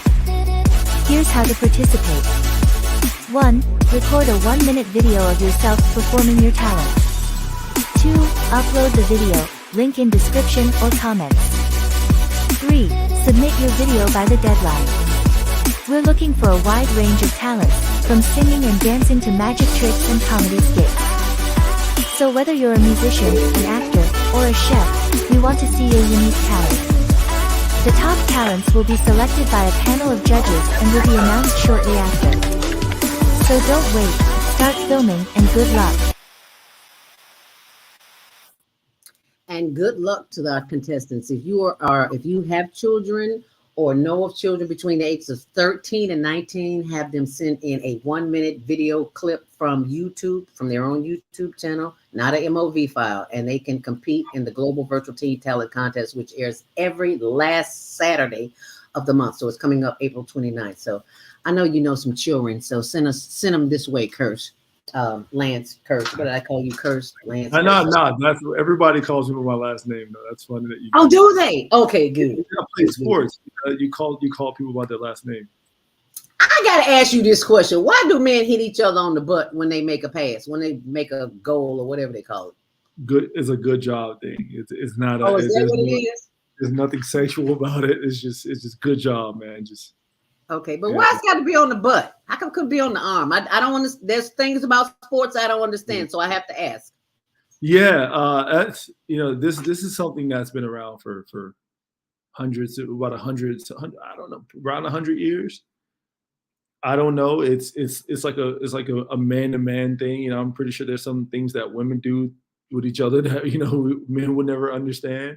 But it's one of those things where you're like, hey, yo, good job, and we don't think anything past that.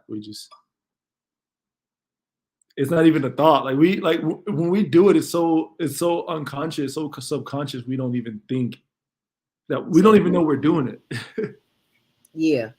Yeah, because men, we like to be the biggest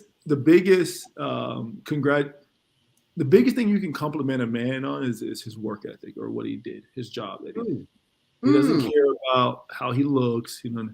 Did he do a good job? Thank you, because if you let me know I did a good job, that means I'm competent at what I'm doing. That means my life is going to be better. Okay. Yeah, we don't, like me. I don't care about nothing until you tell me, "Hey, good job." All right, thank you. That's the biggest compliment. That's all I need. I don't care about no other compliment. Really? Yeah, just a good job. Well, Lance, you've done a very good job here today, and we could not have done it without you. And I want to thank you for hanging in there with us, because we have had all kinds of technical issues this morning, because there are powers that be. The sick care system, they want us to remain sick forever so they can keep giving us prescription drugs. That's just the way it is. Yeah. But it's because of people like you and your consciousness that's available. Now, we are being joined by our executive producer of the Female Solution, and her name is Naima Latif. There she is. Can you hear us, Naima? She's looking at me like I'm crazy. I don't know if she can hear. Naima, can you hear me? Yeah, I hear you. I'm just trying to figure out which of these windows to close, because I know I have a ton of them. We can see you, though. Yeah, we see you loud and clear. She's looking all purty in her purple this morning. She's on her way out the door. I know. Uh-oh, there she goes. She'll be back. Yeah. But it's important that we realize the importance of what we put on our skin and what we put in our bodies, because I'm listening to, was it Niecy Nash, I think, had her mom on the show, and she was talking about how when she was growing up, and as a single mom, she had to take care of her children, and they were all eating, from McDonald's and all the fast food places. But when her mom came to live with her, her mom started cooking, and now they eat food and they don't eat junk food anymore. And they can appreciate that. They miss the garbage, but they can appreciate the food that mom gives them. And sea moss is food as far as I'm concerned, because you take it every day. If you want to feel good, if you want to look good, just get some sea moss in your life. Now, let me see. We got some other comments here. If you want to get a call to ask Lance a question, and you need to press 1 now. We got about 5 minutes. 515-605-9325. Press 1 to speak. And there she is again. Let's see if we can get her back. Okay. Yeah, I had Facebook up on, and then I also came up on the screen. Oh, okay. This meter's got the. Yeah, we've had all kind of craziness this morning, but that does not stop the message from getting through, because those who need to hear it will hear it. You got any questions to ask Lance before he leaves? He's leaving in about 5, 6, 7 minutes. Yes. Well, you know what? I did want to. You got me dying laughing about the a virtual pat on the behind. You're doing a great job. Yeah. Thank you. I wanted to ask you about the watermelon rind. I'm always laughing at my mother, because she's from the South, and when they eat a watermelon, they scrape the rind with their teeth. I'm like, oh my, that's so country. But you just said that that's actually a part. Explain that again about what the rind does and Yeah. That's a great question. So, do you know about like statins? Like, yeah, I think you're logged on twice. No, okay, we're good. So, do you know about statins for blood pressure? I don't think so. No. So the doctor gives out a drug called a statin. People have high blood pressure, whatnot, to help their blood flow better for their heart, so their heart can relax, right? Mm-hmm. Things you can give them. You give them magnesium, that can let that blood, the muscles in the blood and the heart, flow better. Mm-hmm. But there's that you have endothelial cells, right? Mm-hmm. Meaning inner lining of your cell, your veins and your arteries. It releases a chemical called nitric oxide. Nitric oxide dilates those veins, so basically being like a statin. So typically, people are much smarter than they think they are, right? Because they want to make us feel dumber, but we're not. So, these people who typically have high blood pressure will go towards foods that are going to help them with their high blood pressure. And that's what watermelon is. That's what that white part does. It helps you with your high blood pressure and your blood flow. So intrinsically, people know I need watermelon because it's from the same environment that my ancestors are from. Ah. So basically, so think about it like this. Typically, when you go outside and you're in a black neighborhood, they're like, "Oh, you got dark." Mm-hmm. Right? They make a big issue about that, right? Yes, I've been through that. Yes. So Black of the berry, sweetie juice, baby. You need to know. Yeah. Yes. So they say, "Oh, you got dark." Well, essentially, what they're saying is they're trying to fear you into not getting darker, aka not getting vitamin D. Yeah. Oh, you're a watermelon eater. Oh, you're not trying to reverse any of the high blood pressure or blood issues you have because you live above the 23rd parallel. If you live above the Tropic of Cancer, above Cuba, you're gonna have some issues with your blood if your ancestors are from that part of Africa where a lot of our ancestors come from, right? If our nostrils are wide, our hair stands up, skin's dark, we're gonna have issues living above Cuba. So anything above Cuba, anything in the U.S., we're gonna have issues. Wow. We belong in tropical zones. We're tropical human beings because our nostrils are wide. Right. We need hotter. We need to be in a hotter climate. If our nostrils were tighter, well, then we could live great above that 23rd parallel. We'll be good in New York, Chicago, because our nostrils are tight and it humidifies the air before it goes into our. Yeah, the hair would drop down to cover the neck, because it's cold, like a hoodie or a scarf. Hair initially grows up to block the sun from hitting us. The neck is exposed to cool us down. Wow. Yeah. So that watermelon is literally the biggest piece. Never be afraid of eating watermelon. Never be afraid of getting darker. I want to be as black as I can possibly be because I know I'm healthier the darker I am. I don't care what society says. If you're prettier, I don't care. It's what's going to make me healthier? Me being dark. But I really don't want this information to get through, do they? Well, it's too late. You've done it. It's too late. Yeah. Wow. I mean, it makes so much sense. But now, where is the area that watermelon originally grows? What areas? It's a tropical fruit, so they say it's seasonal, but it's only anytime you have tropical-like conditions, watermelon's there. So that's why you only get it around the summer. So right now, the summer's coming back around. It's April. Yeah, you're gonna have watermelon whenever. It's from April to September or October. That's when you get watermelon, right? Spring and the summer is when you get watermelon. But in Jamaica, we get it year round. I was eating watermelon in December in Jamaica because it's the tropics. Well, I tried to grow watermelon. December was the time to go to Jamaica. I knew it. Got to get some watermelon in December. Naima, can we say Female Solution annual Women of Wonder Awards in Jamaica? Yes, we can. Yes, we can. All right, Deborah, you heard that. Book that flight.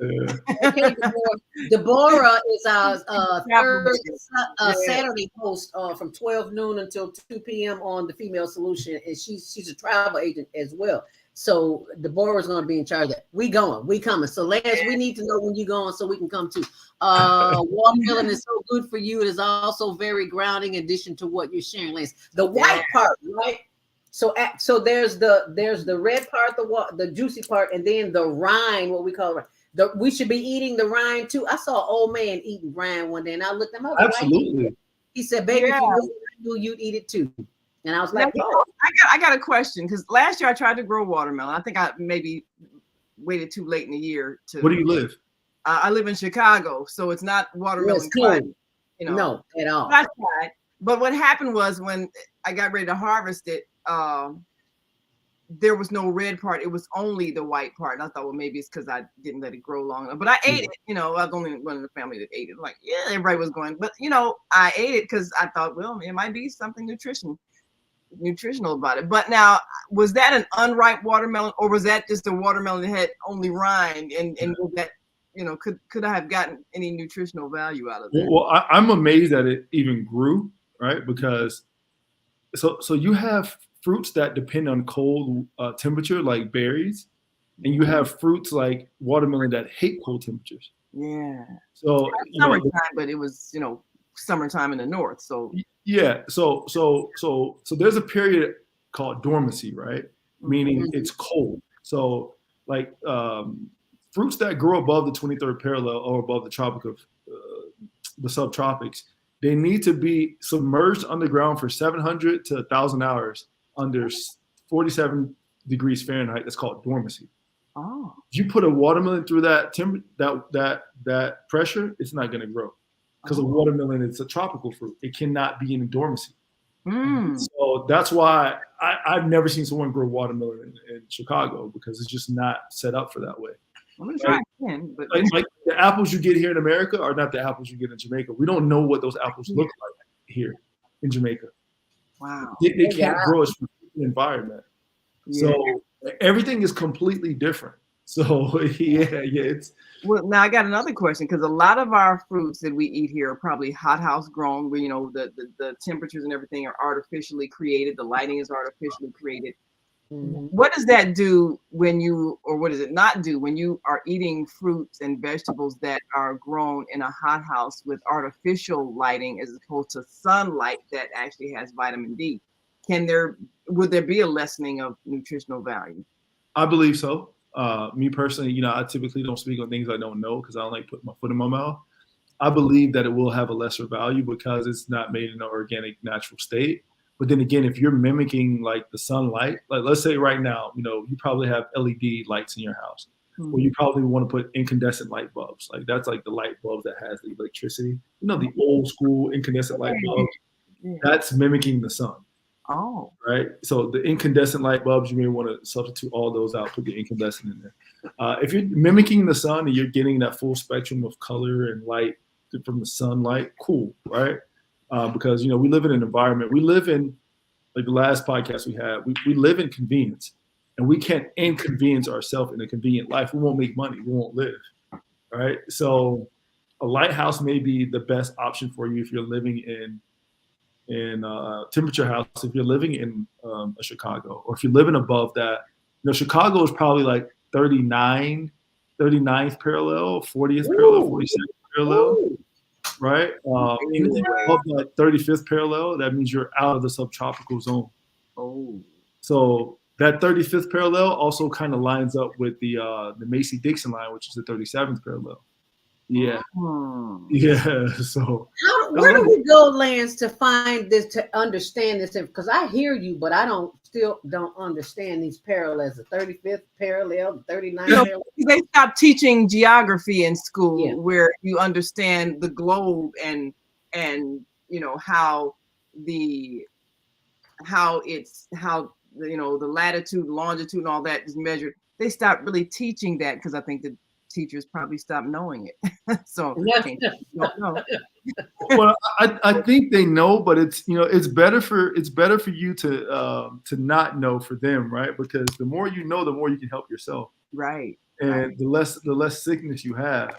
Yeah. So it's better for you to rely on. No one who's trying to take money from you is going to give you knowledge not for you to not take money from them. Right? They make more money from your ignorance.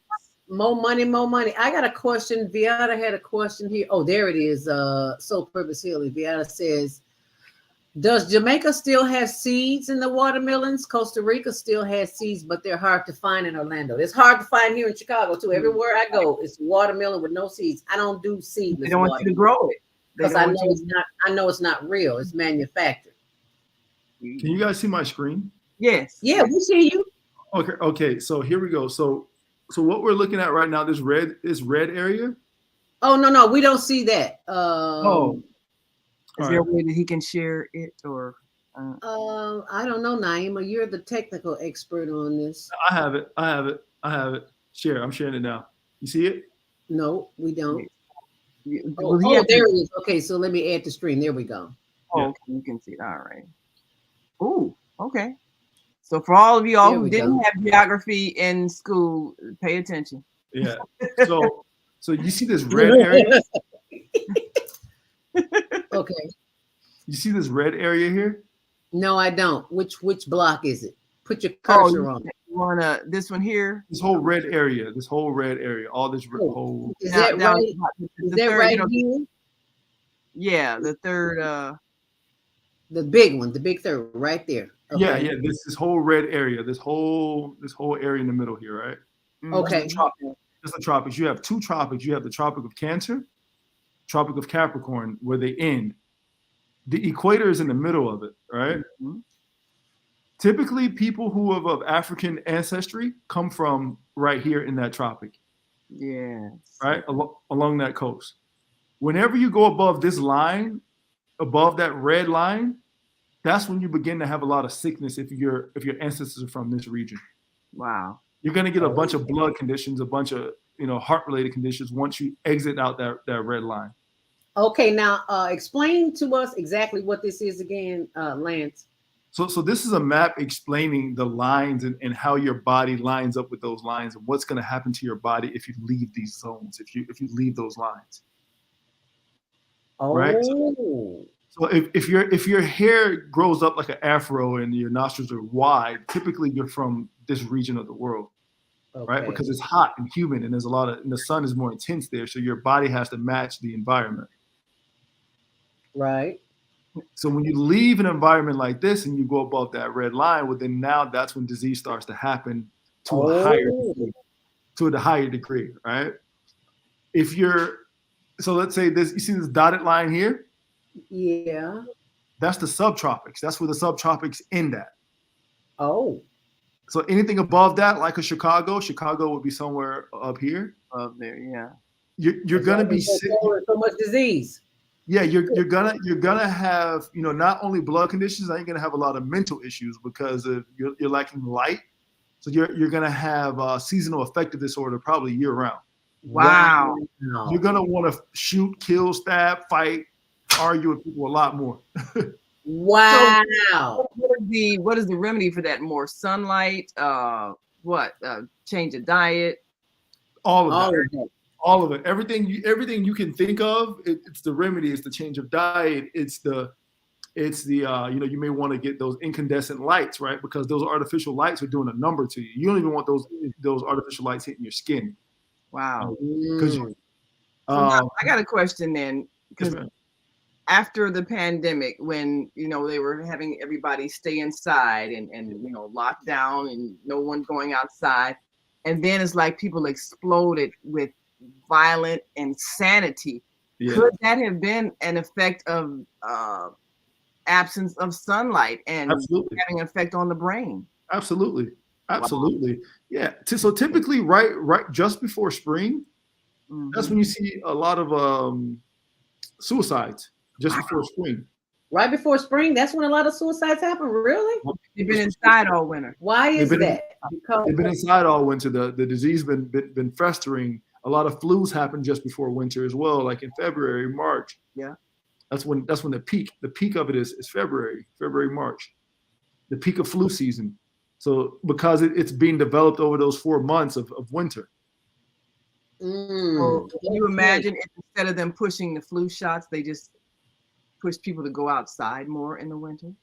They can't make any money off of that. Well, nobody in the world would make money. If you make people healthy, there's no economy. Wow.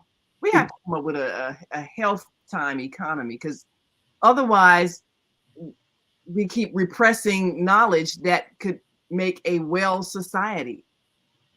So we have to create a wellness economy, because as long as it's based on, you're right, as long as it's based on sick care, then they're going to keep not letting people know that they have the power to heal themselves. Well, think about it like this. Think about it like this, and I'm not trying to make an excuse for the system. It's just that, these systems are set up for people who don't want to do the job. Because most people, you tell them what to do, how to get healthy, how to eat, they don't do it. Sure don't. Right? I learned with diabetes. Yeah, I'm sorry. Go right ahead. So therefore, even though people know all the knowledge, we live in an era of knowledge. Most people don't want to provide those structures that has consistency and reliability and accountability. Most people give away their accountability to a pill because they're like, yeah, working out too much. Let me just take this pill. Yeah. Most people know. I demonize, Western medicine as well, but I have to demonize them to the point where they have their equal share, because they're plugging in a piece of where they fit, because they know the majority of people are not going to do the work it takes to be healthy. And we can't have an economy of people that are not healthy out there doing whatever, because now it's worse for other people. So I have to provide at least a little bit of solution to keep you alive so you can continue making money. Right? Mm-hmm. I don't demonize them 100% fully, because once you get into health, like me, I'm in the health world. Once you get in it, you understand how people think, and you're like, now I see why they do that. Because people aren't who they say they are. They say they'll do it, but they never do it. They don't. Yeah. Right? They say they want to be healthy, but they don't want the work it takes to be healthy. I've spoken to hundreds and thousands of people. They don't want it. They don't want that. We have been indoctrinated since birth, and we do what other people do because we don't want to feel uncomfortable doing something on our own. That takes too much. Jody says, "Can we grow watermelons well in Georgia? We're starting our gardens now." Okay, Georgia. Yes, Georgia got some of the best watermelon. All right. Girl, we'll be down there. We're going to Georgia, and then we're going to run on over to Jamaica. But right now, we're going to run to the phone line. You got time for a call, Lance? Oh, no, I'm here. Okay. You got 706-202. I do believe that is Baba Kwame's Sunhorse from Georgia. Get your watermelon in the ground, Baba Kwame. Baba Kwame's Sunhorse. Can you hear me? Yes, loud and clear. Go right ahead. Grand Rising and Assalamu alaikum and to Brother Lance. Lots of information, my brother. Yes. Encyclopedia of life he's talking about. And the part about healthy is the part about heal, because it's the beginning of that word. How do our bodies are made to heal. Where do you put it and what you put in it? Because when he's talking about the grid, and that's what I say, is that there's an electrical current that runs through this earth. And where we come in at and where we come into nature, we connect to that we plug into that energy. But when you put asphalt and concrete, you disconnect the human from it. You ban them from being able to receive those energies that come through the earth as that comes down from the sun and the moon. So what we're looking at is how to balance ourselves. This is why we come back to nature. And this is why I was talking, and I heard you talk about nature deficit disorder. Because that's what we're having now, is that we've unplugged us. We've made people orphans from Mother Earth. We've made people orphans from Mother Earth by hurting them out of nature and putting them into an urban area that disconnects you from the frequency of their issue. And so it's all of those things that he's sharing, and especially in the being able to eat what is seasonal, because we eat to fill up, but we don't eat as the order of the season. Watermelons are seasonal fruit, and then beans are seasonal. So when you get back on the order of nature, nature's production. So nature produces certain things at certain times of the season, and these are the things that are most conducive for our health.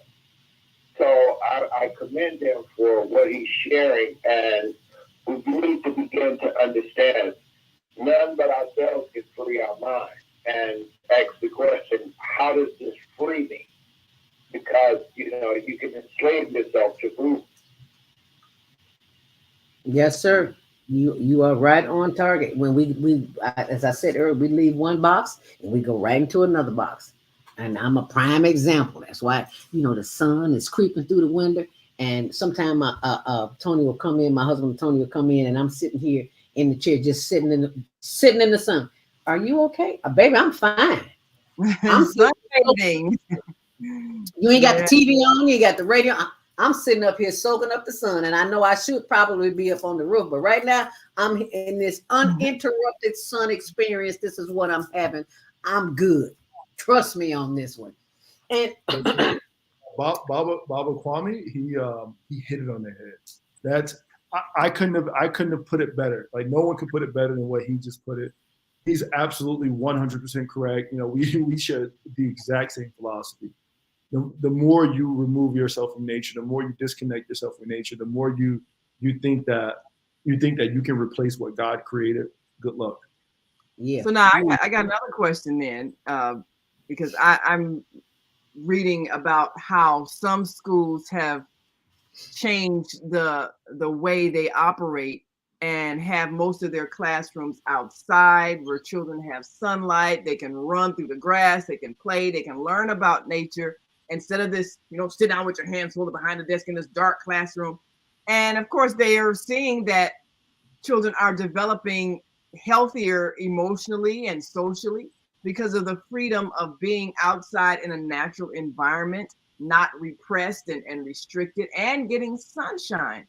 So do you see that as perhaps even a remedy of this difficulty we're having with hostility in schools, where it's becoming more, well, it's actually operated like a prison now, and the violence is just increasing because of so much pent-up frustration, restricted movement, and lack of sunlight, and of course bad food, non-nutritious food. So do you see, if we change that whole atmosphere and make classrooms more outdoors and freer and more expressive, do you see that as possibly solving the problem that we have? A variable in solving the problem, right? Because it's multivariate. It's probably about 1,000 things we got to do, right? Yeah. But think about it. Where do they get the common way of living in America? Where do we get the common way of dressing in America? We don't get it from a tropical region. Right. Mm-hmm. We get it from a cold region. Everything's coming out of European culture where it's cold. So you have to put people in the class to keep them away from the environment, because the environment's going to harm them. If that's the thinking of the people who created that system. Well, that's the thinking, and that's the environment. If I lived in that environment, which I did live in Europe, it's cold, so I'm gonna stay inside, right? Right. Yeah. But you cannot now say, "Hey, keep people inside where the weather is the best." What? Like, you're depriving people of so many different nutrients from the sun. Vitamin D, which is actually a hormone which controls hormones. That's probably why a lot of people have endometriosis and all these other, things that a lot of women are having, right? Because the vitamin D controls 300 to 400 genes. It's not a vitamin, it's a hormone. If you don't have it, you are not yourself. Vitamin D is a hormone? A hormone. It's not a vitamin, it's a hormone. It controls or turn off genes. So if you're deprived of vitamin D or sunlight, you are sick. You are a sick human being. Like, it is what it is. But I'm not trying to demonize the system or Europeans. I'm not trying to demonize anyone. I'm just trying to put things in perspective. You need sunlight for mental health. Don't leave people in a building, in an apartment, when you live in an environment where it's great. Like Like, no, you keep them inside in the Arctic or something like that. That's cool because it's so cold out there. But if you're in the middle of summer, get those kids outside. Get yourself outside. Get around people. Start talking to people. An environment changes how you think, right? It does. Typically, when you're in an environment that's cold, you have to be very structured, very clean, very, very rigid and to the point, right? Mm-hmm. When you're in an environment that's very that's warm, you're more relaxed. Yes. Yes. You're gonna share. You're gonna do this because in a warm environment, there's more fruit, there's more food. You're gonna share more. Oh, here you go, because there's more that grows in the tree. But in January in the UK, you're not going to share more often because you don't know when another food's going to come by. It just doesn't provide it that way. So you're going to be a lot colder. When I lived in Europe, I was a lot colder because the environment made me like that. Like me as a person, like that. The environment, you have to adapt to the environment. So yeah, it's just going to be cold. And the fear is that there's not enough because the environment, the environment's not producing it. And if you stored some food, you're afraid it's going to run out. And so it creates a culture of non-sharing or fear of lack because you don't see it being plentiful. There you go. And that's it. I'm not demonizing a person. It's the environment that makes a person like that. Right. I go to Jamaica and I'm mad sometimes because people are slow and they don't take things serious. I have to wait. And I'm like, well, I am in the tropics, right? I know they're going to be an hour late because they don't care. When I was in Istanbul, Turkey, and when I was, living in these different regions, Amsterdam and stuff, it was on time. It was right then and there. You have your advantages and your disadvantages. I'm not saying that, the tropics are all great and Europe is all bad. It has its advantages and disadvantages. So one thing is. Pick your poison. That's one thing they do say about being in tropical islands is that you cannot be in a hurry because they are on a whole nother level. Ain't nobody over here rushing. Yeah. You might want to drink a glass of sea moss before you leave so you can be before you get there. I've learned that the hard way. Yeah. So when you travel, you get to see that America is the best. You can get the best of both worlds in America. A lot of people demonize America. I don't demonize it because I've traveled the whole world, played in China, lived in Egypt. I've seen everything. America's it's all put in one, right? When you get everything and you're not lacking too much here, you're not lacking too much there. It's really in the middle. But sometimes we like to glorify other cultures like if they're the best. It's like they got some flaws too. America has their flaws. I'll take Jamaica flaws any day over America. I just want to go sit in the sun by a tree. Y'all just drop me off by a tree, leave me on the island, and I'm good. Listen, I love my country. I love all the islands. But there's a reason why the economy struggles because people don't want to work. Yeah. But now, if you have food growing and you don't necessarily have to put effort toward it, then that's not going to be a motivation to work because things will grow if you do nothing. So, I can understand why that culture would evolve that way. Yeah, but now they're in a way, but the majority of people there don't grow their own stuff. They depend on KFC. Oh yeah. Well, if you got to pay money for food instead of letting it grow out the ground, you got to have a work economy. But they don't want to work economy because it's too hot and they don't want to do certain things. It's not structured, right? Give up KFC. You can't have it both ways. If you're going to buy outside sources of food that requires money, then that means you have to work for money. But if you are going to live off the land and be relaxed and non-stressed and non-rushed, then that's what you have to adapt to, that kind of diet, that kind of lifestyle, self-sufficiency. So, I mean, like you say, America can show you both sides and you decide what fits the lifestyle you want to choose. For you. Because the majority of people are not going to live like how you are going to live. If you want to be healthy, the majority of people don't care about health until they're almost about to die. Right. Yeah. Right? Until you go get a diagnosis that says you have diabetes, high blood pressure, cancer, whatever. Then you start paying attention. Don't care. That's that 80-20 rule. 80% of people just don't care. Right? I've spoken and been around people. The majority of people I talk to, they don't care about. Is that an American mindset or is that a world mindset? That's a world. That's a world. That's a world, because once you get exposed to convenience, it's hard to go back to inconvenience. Yeah. What if I now say, hey, I have a UFO that can get you from here to the next state in 2 seconds? You're going to want to take that. You're not going to want to drive. You're not going to want to walk or ride a bike. You want the fastest and easy route because you're exposed to it already. So in America, most parts of the world, you're exposed to high technology. You will never want to go back to growing your own food. Why would I grow my own food when I can go get somebody else to pick it, right? Not understanding, in order to grow their own food, for somebody to grow their food for you, they have to grow for a large quantity of people. Now, if you grow for a large quantity of people, how do you keep inventory and produce fresh? Preservatives. So there's drawback, but how do I now tell somebody who's making $1 million and they're living a convenient lifestyle to now inconvenience themselves? Oh, I'm going to lose my money if I inconvenience myself. I have to continue living convenience. So they're never going to go back because they're exposed to it. And we just have to be honest with the reality of the world. You're going to live that way. The majority of people are not going to live that way. You care about your health. The majority of people don't care about their health. So they pay the price. So they have to pay the price. But a lot of people, they want a Lamborghini for Honda price though. Really? They want to pay $200 a month for a car that is a $20,000 a month car.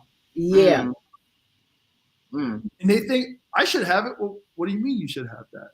You can't have your cake and eat it too when it comes to health and making money. You have to inconvenience yourself and typically live without money, but be rich in resources, or have money and be poor in resources. Resources. That's typically how it is. Yeah, some people can do both, but how are you going to gain the knowledge for resources and money at the same time? Right. There's a certain choice you have to make.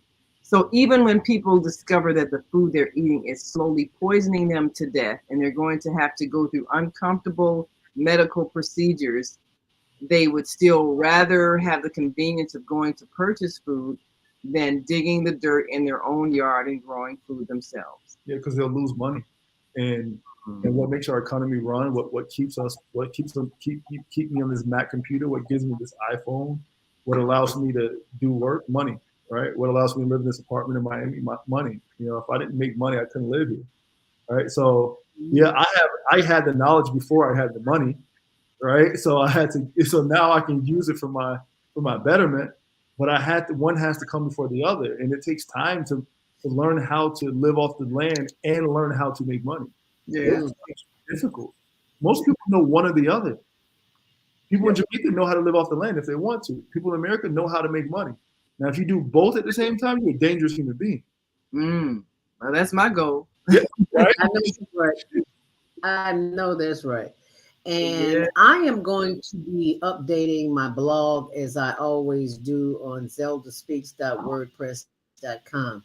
We are officially in the after show, but I want people to know that any of the information that you share with us is going to be on my blog, zeldaspeaks.wordpress.com. And I want you to give us some top maybe 3 tips.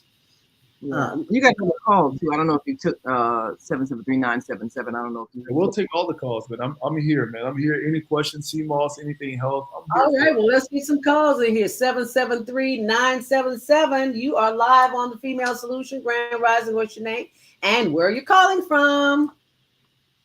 Good morning. This is Lois calling from Chicago, Illinois. Hi, Lois. Glory be to God for everybody today. Hi. You know, the world, this is such a wonderful topic, and thank you, Brother Lance. And just wondering, Brother Lance, are you related to Squire Lance? To who, Lance?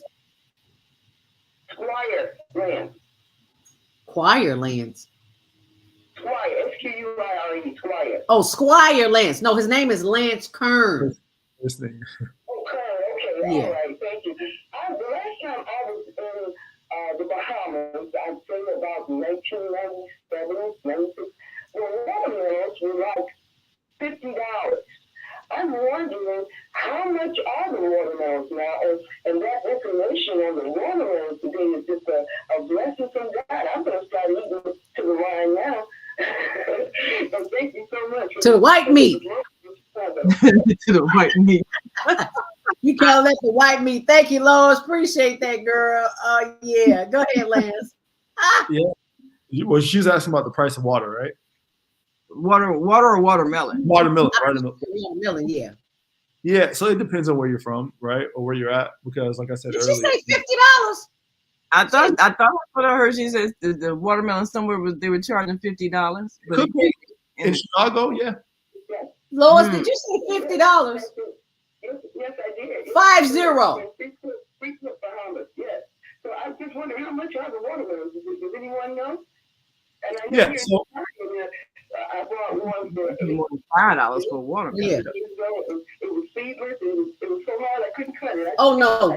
You don't want to eat seedless. If it ain't got a seed, you don't even want it. I get it from a brother on the Dan Ryan Expressway right off of 95th Street. He got a whole truck of watermelon. They pay $20 for Mississippi. Yeah. I'll pay $20. Yeah, the Mississippi watermelons. I'll pay $20 for a good watermelon because it ain't nothing like a good watermelon. Ain't nothing worse than a bad watermelon. Lord, yeah, unsweet, no seeds. I don't know about the 50 though. I'll pay 20. I don't know about that 50. Laboratory. Yeah. But to answer her question, everything's based on supply and demand, right? Where do you have the highest supply? Well, you know what I mean? Then it's going to be cheaper. Wherever you have the lowest supply, right? It's going to be higher. Right? So, you know, watermelon doesn't typically grow in Orlando. Like, it's hard for watermelon to grow outside that 35th parallel, that dotted line I showed you guys. That dotted line is a lot.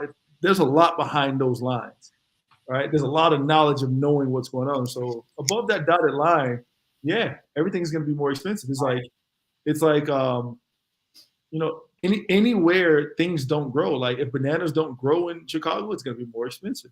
But they grow, they grow plentiful in here in Miami, so it's going to be less expensive. Watermelon's going to be less expensive. I bought mine for $10. A big one, a huge one. Like I could eat 2 days, 3 days off the one I have. Really? For $10? Yeah, $10. We need to be in Florida. Yeah, but then keep in mind, everyone wants to be here, so the price to live here is everything is hot as drown. Yeah.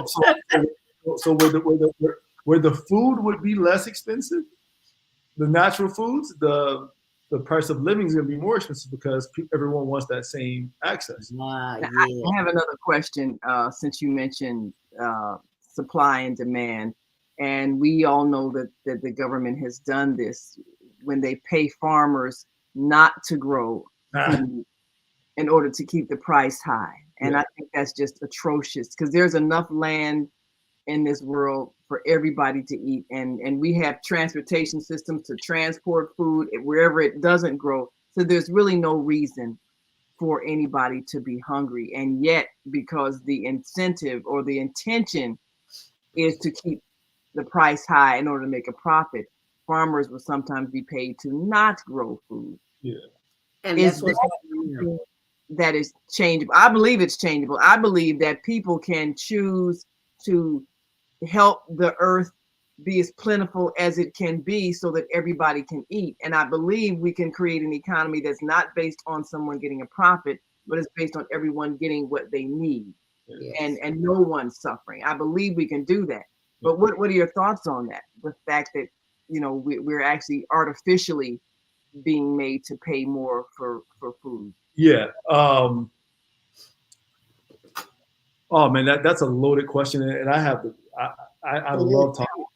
I love this topic, man. It's so you have to keep the price of living at a certain price, right? You know, for people to play the game, right? That's just econ, right? Because you know, if you don't, then everything just goes haywire, right? What you're saying goes against capitalism, right? If you go against capitalism, what are we going to have? A bartering system?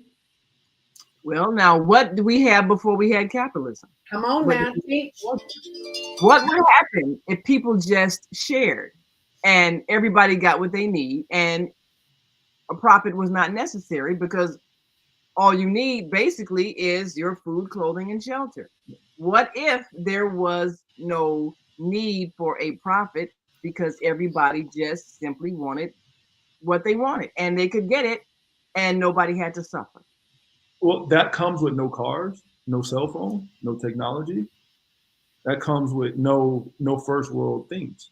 Not necessarily. It comes with a mindset where everybody who produces those things does it because that's part of what they contribute. You look at a beehive, they produce honey. Yeah. Everybody in that beehive survives and everybody contributes. Nobody's punching the clock. Yeah. Nobody's paying rent. Yeah. Everybody contributes. It's a mindset. It's the collective mindset that you understand that everybody thrives when everybody thrives. And so there's no intentional depriving some people of what they need. And so therefore there's no conflict between people. So have you ever seen a society that exists that does that today? Yes, that exists. Where? Today it exists. Where? Like a whole country. In a whole country, no, among smaller groups of people who have that mindset. Exactly. So you can't run a whole country off of that mindset, because now you're telling them to go be inconvenienced themselves. Like you would tell them to live like what is it? Not Mormons. What are they called? The people who the Amish people. The Amish. You're telling people to live unless the people who produce technology and all the other conveniences that we have are also of that collective mindset. Well, how do they get paid for this technology? What do you need money for? If everyone simply contributes, and instead of money, I mean, you could cut, because money is like a means of exchange, but you don't really need the means of exchange. Bartering is what you're saying. We just exchange. We barter. So who says a watermelon is worth 5 units of energy? Like who's creating this system of what is being, how much is what equated to what across the spectrum? Your work is much more than mine, but you work harder, right? Like how do we value that? Like a person digging a ditch compared to a person who just picked mangoes off a tree, compared to a person who spent their whole life 50 years in engineering school and figuring out technology. Like this is a whole complex that takes millions and millions of minds to put together. This is a whole algorithm. Or it's very simple, because everybody has the same amount of time. Now, the time that I spend, if I spend an hour digging a ditch and you spend an hour fixing a computer, it's still that same hour. If we have the mindset that everybody is equally valuable. And so if an hour's worth of my work is just as valuable as an hour's worth of your work, then we can easily have a system of exchange, because no one is deemed more important than anyone else. Again, well, not saying the person is deemed more important. The work is actually deemed more important, because that's just it. If all labor is of equal value, and it is, if we understand it. If I have someone mop my floor, and it takes them 20 minutes, and I have another person repair my computer and it takes 20 minutes. Should the person who worked on the computer be deemed more valuable than the person who mopped the floor?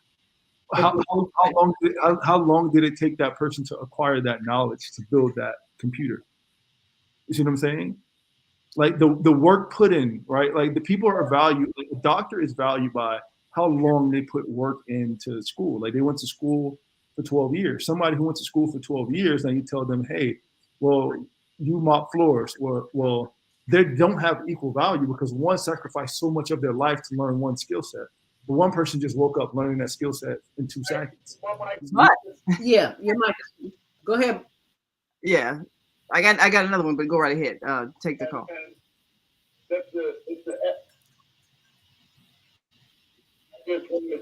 You're breaking up, Baba. Can you hear me? Yeah, go right ahead, Baba. Yeah, you're. All right, it's money, and this is what we're talking about, money. my own natural energy yield. That's what Rudolph Price says in his book Abundance. How much does the earth charge you to grow a watermelon? How much does the apple tree charge you for growing apples that you go and pick? There you go. This is the concept that man has created what nature gives freely. And that when the seed drops into the ground, it's nurtured, it's given all the energy and the nutrients and the things it needs to produce what it is to sustain us as living beings eating from the earth. Mm-hmm. So we have a system of capitalism and saying that you have to pay me for what the earth gave us, that it took maybe that field to be plowed and those seeds to be dropped. But all the work was done by the energy of the earth, the sun and the rain, by the creator. And so we look at how do we charge another human being for what the creator has given us. This is why GMOs, genetically modified organisms, we have to understand that GMO literally stands for God makes the original. we don't produce. We can't grow a blade of grass. We can't make a scab. All of that is given by divine. And what we're doing is we're asking to be compensated for something that comes from God. God doesn't need our money. All right now. That's how the church is ran, though. So what you said about the church community? That's how the church is ran, from off money. Yeah. So, No. Listen, I understand. And I agree. That's a good point. No. Listen, I agree. God will let you into heaven. Listen to me. Everything sounds good in theory. In practice, in practicality, it doesn't. Right? Because I've never seen anything. Me personally, I've never seen anything work without money being done. Right? And if I've seen it work without money being done, it's on a bartering system. People who work on a bartering system, they're more like the Amish. They're more like, village people, and that's okay. I would love to live like that. I don't care. 80% of people do not want to live like a village human being. They want their cars, they want their clothes, they want their diamonds, they want their jewelry, they want all these first world things, but they want third world food. No, you got to live third world to have third world food system, third world bartering system. You can't live in the first world. In order to live in the first world, you got to accept the BS that the first world gives you. Right? People don't want to live out in the jungle and fend from themselves from bad animals. How do you now collect your own electricity? How do you now filter out your own water, keep water, harvest that? How do you do all that? You got to learn a bunch of different skill sets before you go off the grid. I've been trying to learn these skill sets every single day. My dad, he catches his own water. I think we live in a fantasy world where we think we can have everything and eat it too. No, if you want that bartering system, you got to live like someone who lives in the village. Or if the people who have the mindset to barter develop the technical skills to create what they desire, then they can have all they desire because they have the mindset of sharing. And if they have the mindset of sharing and the technical skills of creation, then they can create all of those things we desire, everything from the cars to the electrical appliances and everything else. And still get paid the same as someone who mops a floor, you're saying? Absolutely, because even the person who spent the years learning how to fix a computer, what if the years that they spent fixing the computer were also years where the person who gave them the knowledge and they acquired that knowledge, it was also on that same system of barter, trade, using what do they call it? Time banking, a system where your time is worth the same time as everyone else. So even though they spent time learning those skills, they didn't spend any money. So it's not like they have to earn what they invested. They didn't invest anything but time. And time is relative to everybody. Exactly. So if I spend 20-30 years developing a skill set, right? And someone who spent 2 minutes developing a skill set, it's impossible for them two people to get paid the same amount. But what if they don't need to get paid at all? I mean, what if what you need in life is given to you for free? Your home, your vehicle, your food. What if everything that you require is provided to you? So it doesn't matter how much you earn because it's not affecting the quality of your life. You can have the same quality of life in a system where no money exists if you have people of a mindset of the beehive where everyone gets what they need. But there's only one resource in the beehive, and that's honey, right? We're talking about different types of resources. It's the same concept though. Even though you're doing something different, it's the same. This is what you contribute to the society.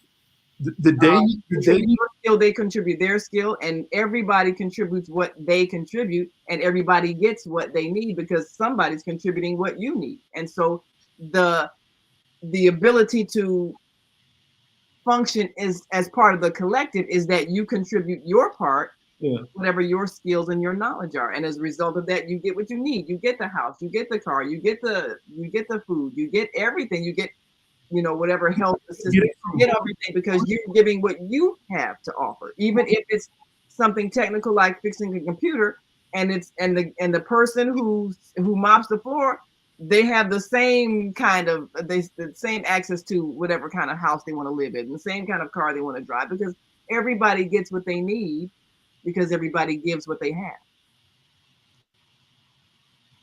Mm-hmm. Yeah. Me personally, I've never seen that happen ever in the history of this world. And if it did, it probably happened in a small pocket because it can't happen on a large scale. Because once again, keep in mind, people take the path of least resistance. They don't want to do work, right? So if me as a person who take the path of least resistance, I'm not going to build a car and get paid the same as much as people who mop the floor. The reason why, it takes years and it takes money to build these facilities. It takes plants. I own a company. I'm not going to get paid the same amount as a person who just does my social media.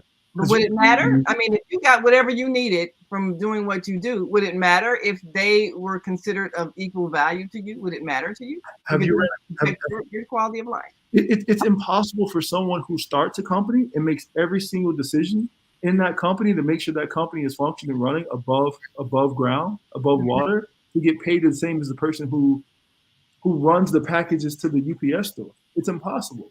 Okay, so let me ask you this question. After you get paid, what do you buy with your money after you get paid? Just a minute, Baba. You buy resources to keep that company alive, to keep it thriving. Okay. Most companies, do you own a company? Yes. But what do you buy with what you earn from your company?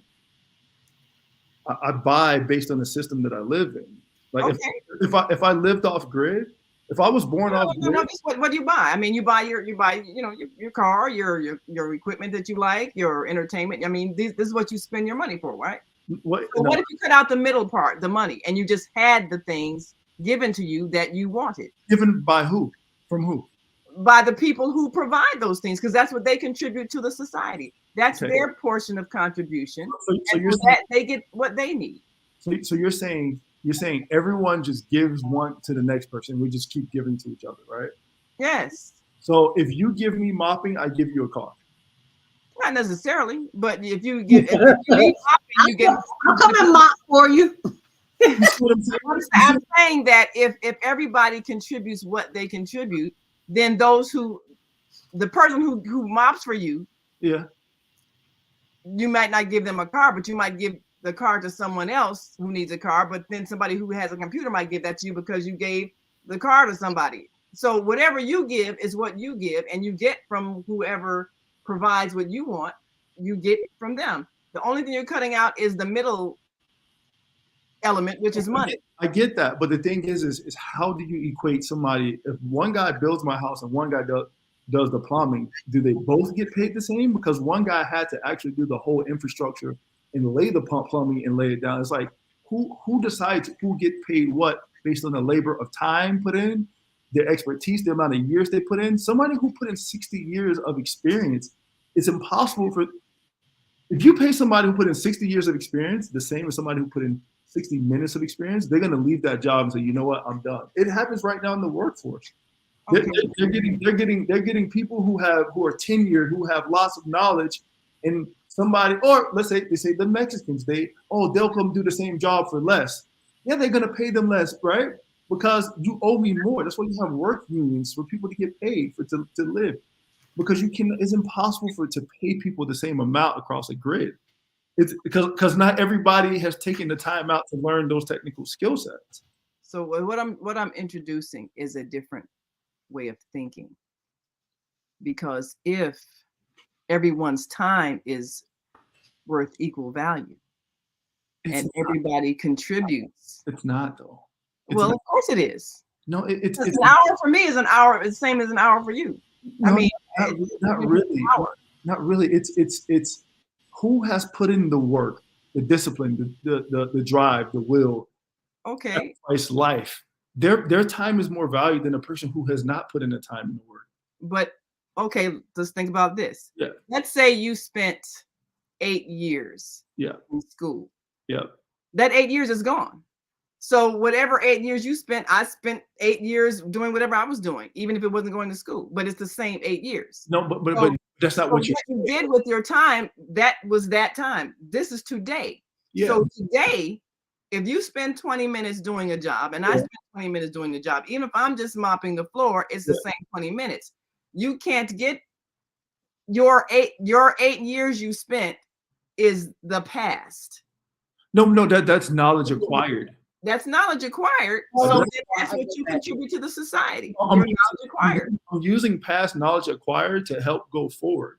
A person who has acquired knowledge over 20 years and specific expertise cannot be paid the same as a person who put five years of knowledge into that same expertise. Like if you're 5 years into being a plumber and I'm 50 years of being a plumber, it's impossible because I have way more technical skill sets. So I get paid more for the minute and the hour for me to get paid because I put in so much time of my life. That's how people are seniored and tenured, because of how long they've done something. They're an expert now. It takes 10,000 hours to become an expert, not 2,000 hours, not 2,000 hours or 3,000, 20,000. That's the level of an expert, 10,000. If you pay an expert the same amount of money as a beginner, they're gonna walk away from you. I don't want to do it because I'm an expert. You can't pay me as someone who's a beginner. But what do you need to get paid for? The same resources that you're gonna get. Like, why would I bust my butt and be tired and stressed out from all this work and making sure everything run when someone can just sit up there and just do whatever and get paid the same? I would just sit up there and do whatever and get paid that same. But whatever they do, that's their skill. So let's say I braided hair, and for 8 hours I was braiding hair, and for 8 hours you were doing the work that you do. And then after that 8 hours, I was able to go and buy, well, I wouldn't have to buy it. It would just be given to me. I would be given a laptop computer. And after your 8 hours of your work, you would be given a laptop computer, and it's the exact same computer. Would you feel that because what I received for my hair braiding and what you received for your work, we both spent 8 hours, would you feel like that was unfair? How dangerous is my job? Am I building a bridge where I have to go down in the water and almost kill myself? Because there's guys who go kill themselves. They're on power lines. They're digging ditches. They're building walls. They're building highways. They're doing very hard work. You can't pay that person the same amount of money for 8 hours as you pay the person that braided hair for 8 hours. But what did they want to get with their 8 hours that they spent on They're this? building the infrastructure of society for you to live and work on, for you to drive in the streets, for you to drive a car. They're going to get paid more. They're going to get paid more because they're constituting to the fabric of society and how it runs, so your life can be easier. So it's a luxury. It's not a necessity. Okay. So with the 8 hours that they spent, they intended to receive something. If the thing that they received for their 8 hours of work is the same thing that I receive for the 8 hours of my work. Let's say for their 8 hours of their work, they received a new car. Mm-hmm. And for the 8 hours of the work that I did, I also received a new car. Would you say that was, but what they wanted was the new car. So would they be upset if what I did in my 8 hours, I also received a new car? So you're saying that they should have more because their work is more valuable. I'm saying they're equal human beings. They both have the same amount of time, but they put in different on a job. They put in different work. It's more, one's more strenuous than the other. One's more important. But who decides what work is important? The boss cannot, well, the amount of labor and time put in and spent, the intensity, the knowledge it took. A boss who has been running their company for 10 years cannot pay their employee the same amount of money they make who's just been working for 10 days. But what do you need money for? Well, anything, any resource, in the same car, whatever you say. It can be money, it can be anything. If you got the resource and you didn't need the money, then would it matter if it does, the same or not? Because it's 10 years of my life that I've spent of work and acquiring resources and knowledge and going in debt and a bunch of different stuff. When someone put in 10 days, I cannot start paying you the same amount as I'm making as you're making, because I put in so much more work than you, and I own the company. So why would you not want people to have what you have? Because the only way what you're saying works is that there's no company, everyone's on a bartering system. They live without things, because no one's going to put in more work. Why would I put in more work in you and harder work and do something for 10 years when I can say, you know what? Damn, this person getting paid the same amount of money as me. I've been putting in 10 years and they've been doing a job for 10 months.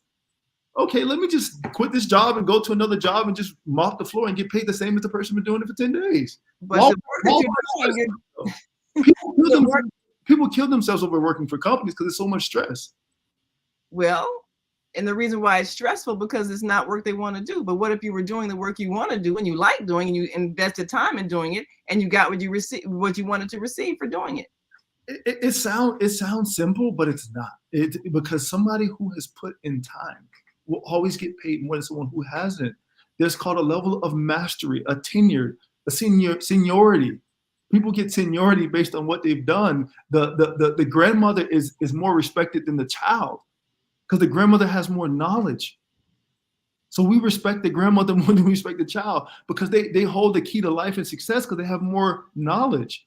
When a grandmother dies or grandparent dies, they say a library is burned down when a grandmother dies or grandparent dies because they have knowledge of how to make the world work. A child dies who have never acquired knowledge. They don't have that knowledge. So when a grandmother talk or a grandparent talk who's lived 100 years and done a bunch of things, they're per minute is more valuable than a person who's never done anything per minute because you have no real life experience. That person has eons of experiences, have been different places.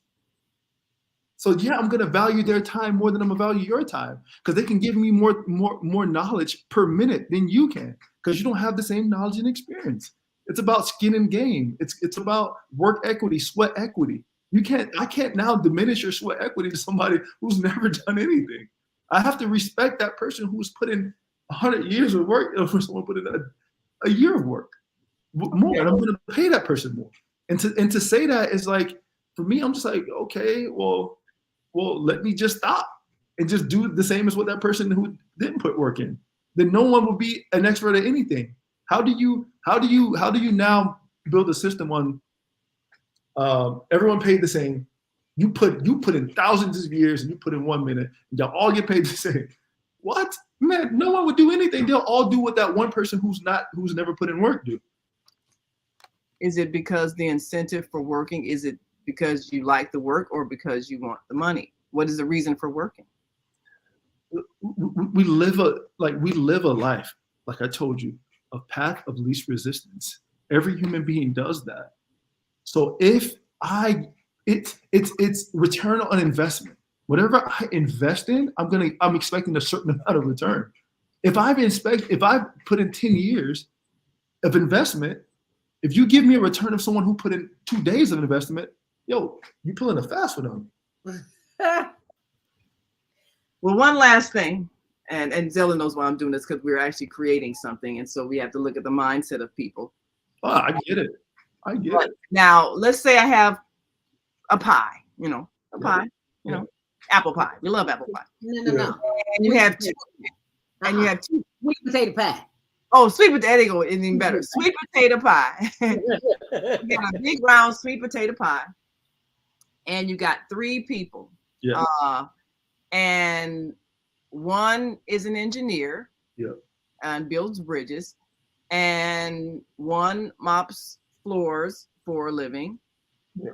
And one owns a company and employs 50 people. Yeah. There are 3 human beings. Yeah. How should the pie be divided? Based on that economy and what people value in that economy. Okay, what about if they all 3 got an equal share of the pie?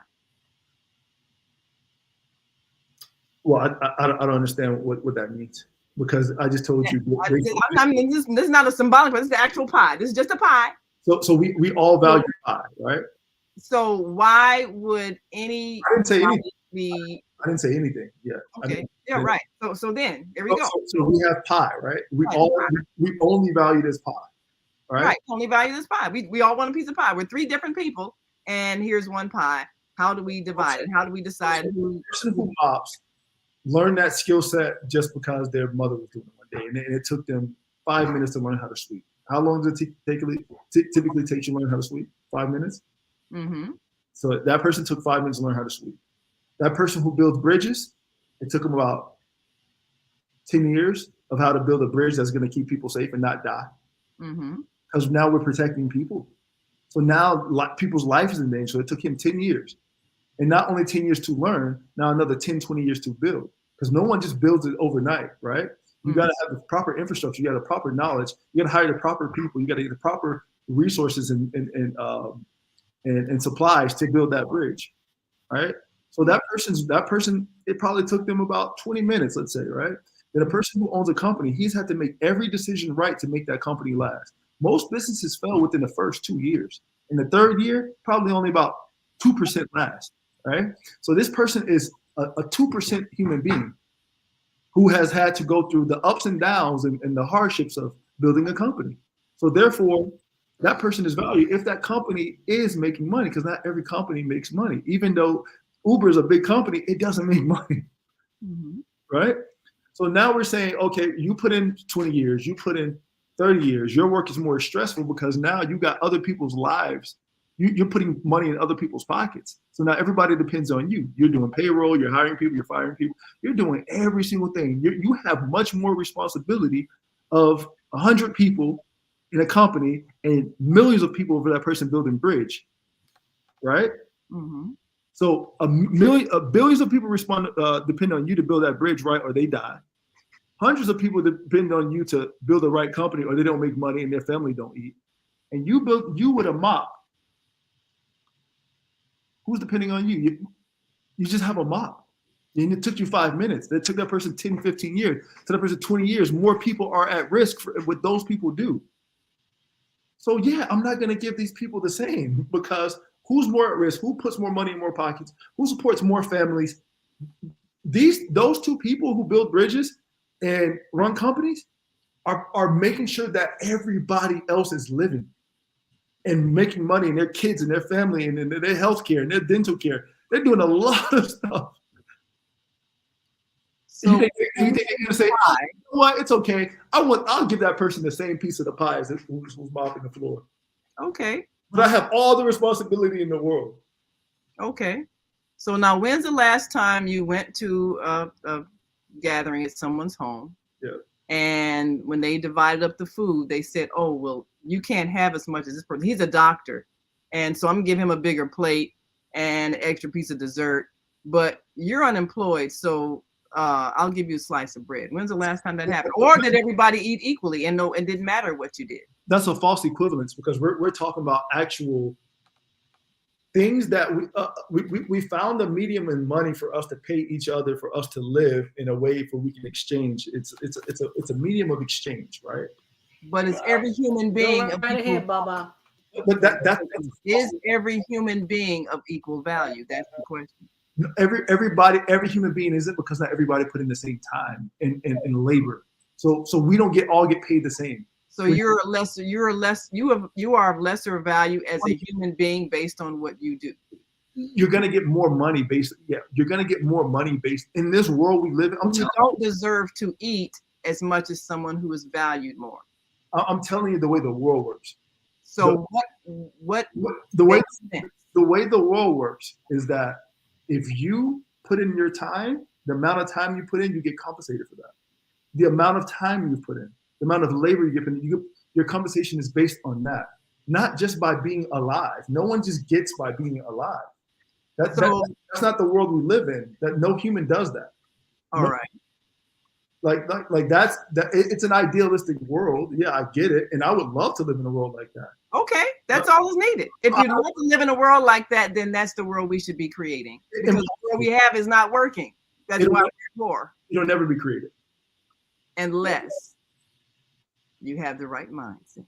It'll never be created until we have the intelligence of the bee. We will be in conflict. Basic concept, then we'll solve our problems. Listen, but until we do, there's no way impossible. Like that means we have kept her way past the time. But I'm glad I've opened your mind.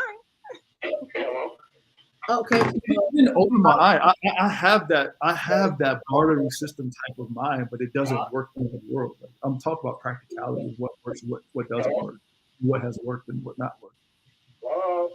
Hi, is this Bob Kwame? How many people we got on the phone?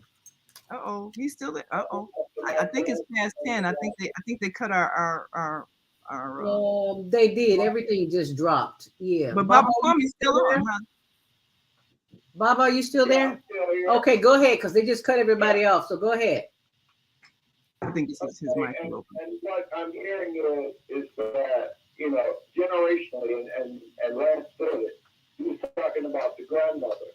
Grandmother's lap time or grandfather's lap time given to a child back 2 generations is a different than what it is today, because each generation had a relative obscurity and a village mission that we all feel. And what we have is that mother allowing that child to grow in her womb and then to raise that child, there isn't a compensation that's going to divide that pie up in the family, because there isn't a price tag you put on a human life that we have to understand. What you do with your life and how you use your time, or you said the word time and say emit, how you emit your energy in constructing the world that you're creating is to be better than the world that was your grandparents. And this is what our ancestors did with guiding us.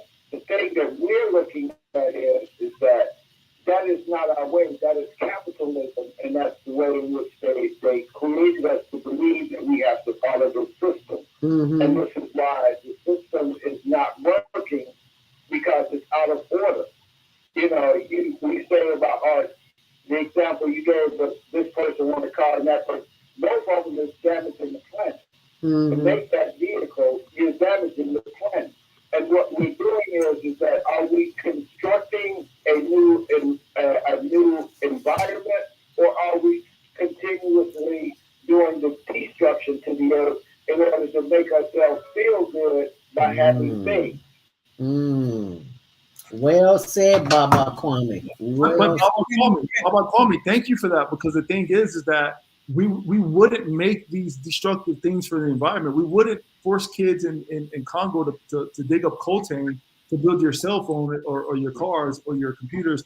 We wouldn't have any of this stuff, because if we're trying to do good by people in nature, none of this stuff would exist. Phones won't exist. None of it will. Like it would literally be us bartering, living like the Amish. Probably we wouldn't even be using horses. We would just walk everywhere. We wouldn't do much. We would have no reach around this world. Like just to think about that mindset. Yeah, capitalism, say what it is. It has advantages and disadvantages. Barter has advantages and disadvantages. We can't say one is all good and one is all bad. It's not. Just like living in Jamaica. One is not all good, or living in Europe is not all bad, right? It's just, I need to see an example of that working in a system thriving on that. You know, I've read about certain things like in Egypt. I lived in Egypt, and I read about how, you know, they build the pyramids. Their people had to put in some work. It was people got compensated differently. But what about if we learned a different means of communication, which did the same thing as a cell phone? What if we learned a different way of transportation, which did the same thing as an automobile, and these methods were in harmony with nature and didn't destroy any parts of the planet? What if we learned those things?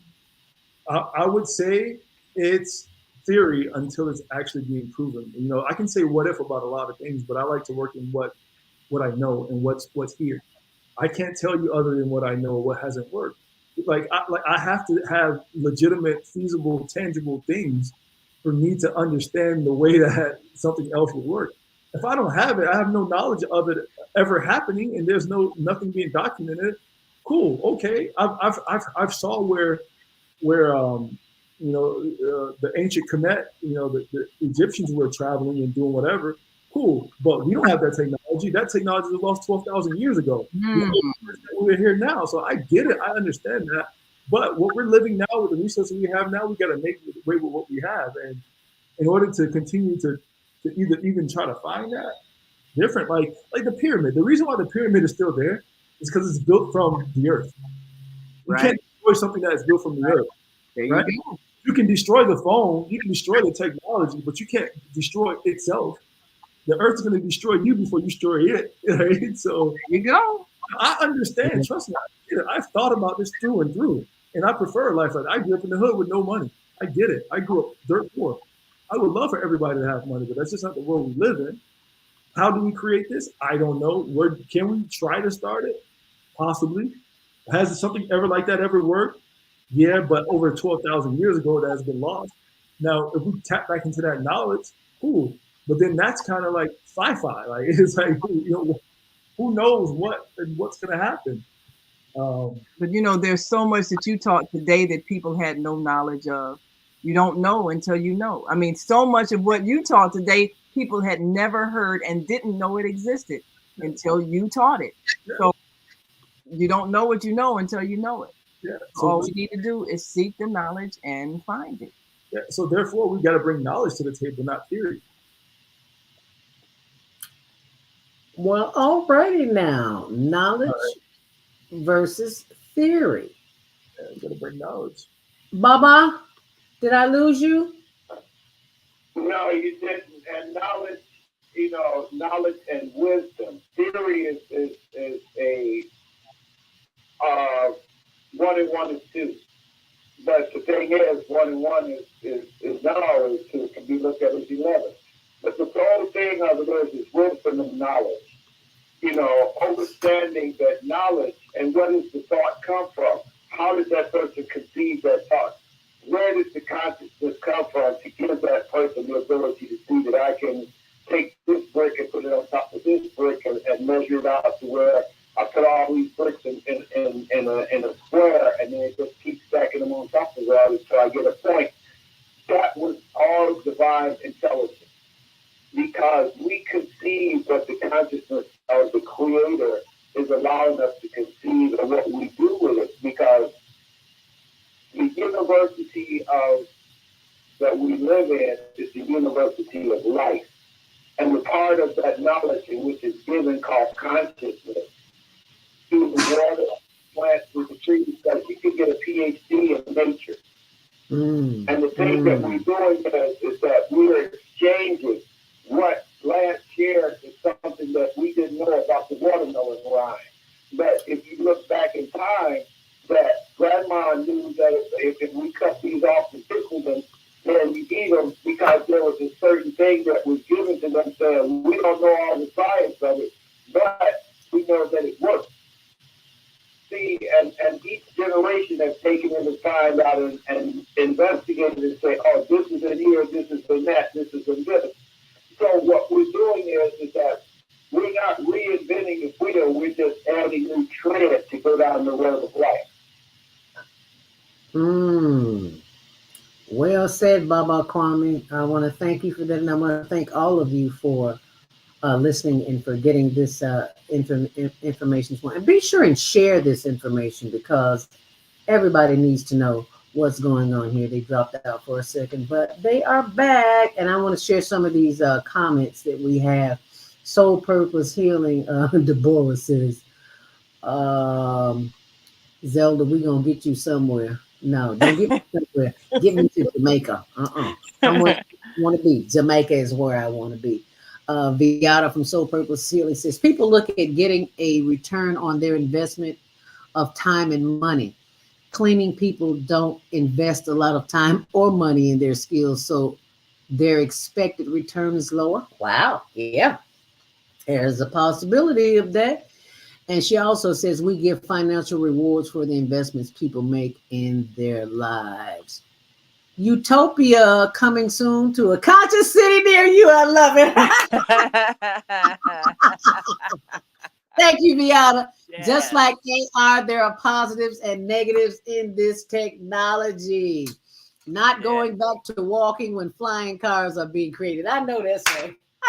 Well, if you can get a solar-powered flying car that does not damage the economy or create pollution, why not? I mean, these are things, like the brother mentioned, there's so much knowledge that we used to have that's gone. We have to reclaim that and more. And, the first mindset to change really is the idea that there's a hierarchy or some people are better than others. If we could grasp the thought that everybody is of equal value, even though they might perform different functions, then we can have a society where everybody has what they need and nobody has to suffer to just try to get some basic necessities.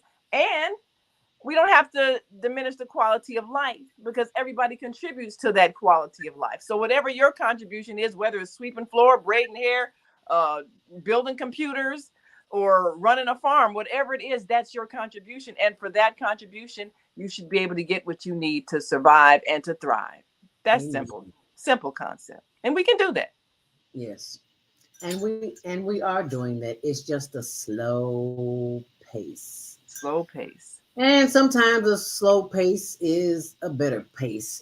And for those who are watching online and viewing this on our YouTube and Facebook channel, thank you so much for being here with us today. And please like, share, and subscribe to our YouTube page. Our Facebook page. I want to pull it up. We got a new one here. We've got a couple. We got the Higher Learning TV show, and we also have HLN TV show. So this is the one that I want you to like and subscribe. When you go there and see this water, you will know that you're at the right place. HLN TV show. So this is where I want you to go to like and subscribe. You see that?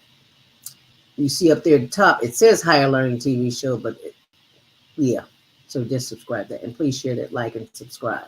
And you see all our past shows. There's Lance. Thank you, Lance, for being here today. There's Naima. Well, you just go down there. You'll see. So just wanted to share that with you. Oh, and please go to our YouTube channel as well, which is Higher Learning TV show. And last but not least, what did she say? She says, not Jetson times. Yeah, we're in the Jetson times. We really are. We got flying cars and all that good stuff. We got all of that and then some. So be sure and go to this website.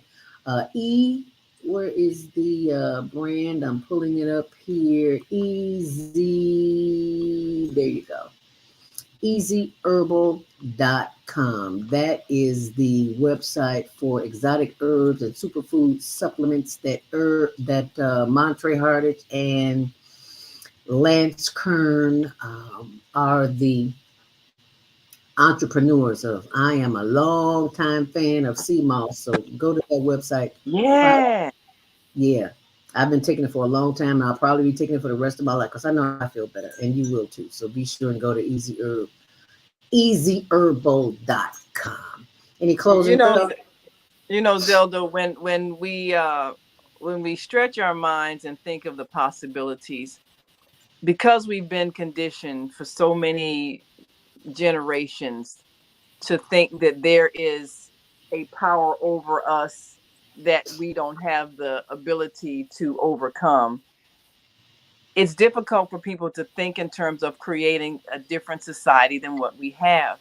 Just like during the enslavement period, after a couple of generations, it was difficult for the people who were held captive to envision that this is not how it's always been, and therefore they couldn't change it. So the first thing you have to change is the idea that you don't have the power to change it. And we can see that we changed it because that system no longer exists. But while it was in existence, people who were in it believed they didn't have the power to change it, and so they didn't. And they thought it was stupid for people to try to. Where are you going to run away from? Where? You can't leave. This is it. God said we're supposed to be slaves. They believe that, and as long as they believe that, they stayed in the system of servitude, the system of enslavement. So as long as we believe that capitalism is not something we can get rid of, or that this monetary system is the way we have to live, as long as we believe that, then we'll keep perpetuating it. But as soon as we realize we always had the power to eliminate it, that's when it will disappear. That's when we will create something else. It's just a matter of mind, deciding that we have the power and using the power that we already have. And that's Blog Talk holding me back. That show is over with. You're right on target, Naima, but I just want to remind our viewers and those who are watching on our channels, the Global Virtual Teen Talent Contest is every last Saturday of the month from 12 noon until 1 p.m. Please share this with your teens in your community. Ages 13 through 19 can compete to win prizes, scholarships, and cash. So all that information will be on my blog on zeldaspeaks.wordpress.com, as well as we leave you.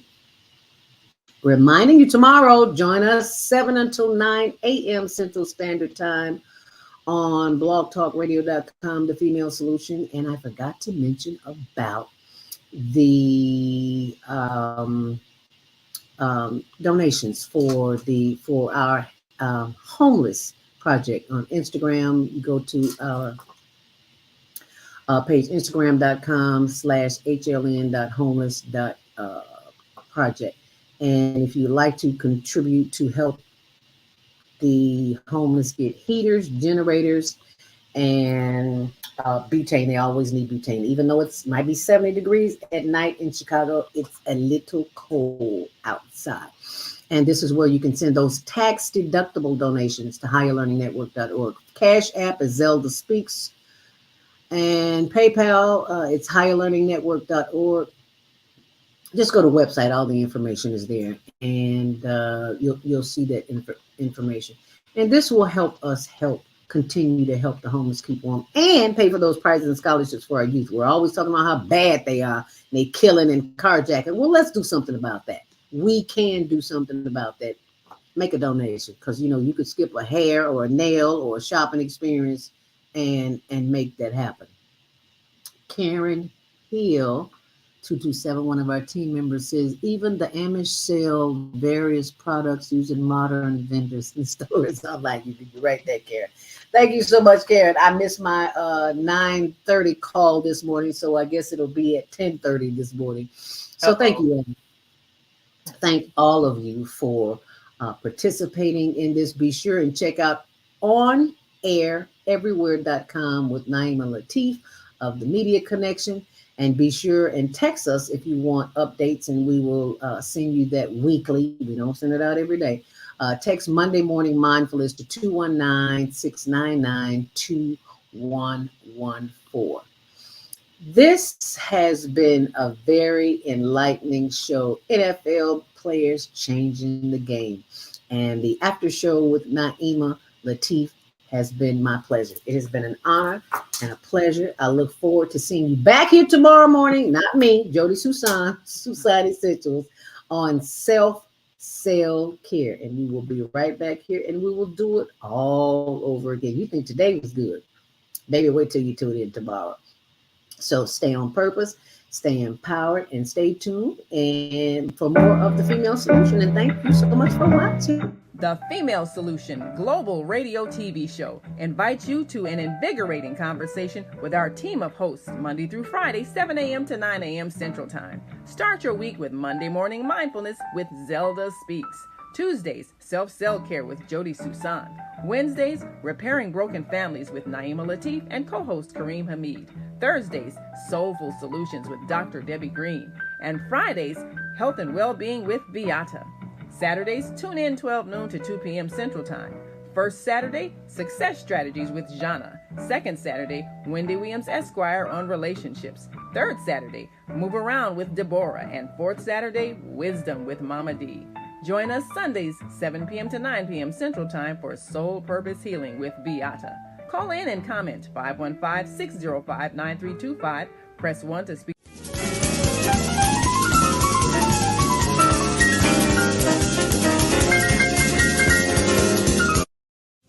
We love you on Windy City Live. Yes, we do. Tell us, how did all this happen? How did this come about? Well, I play me.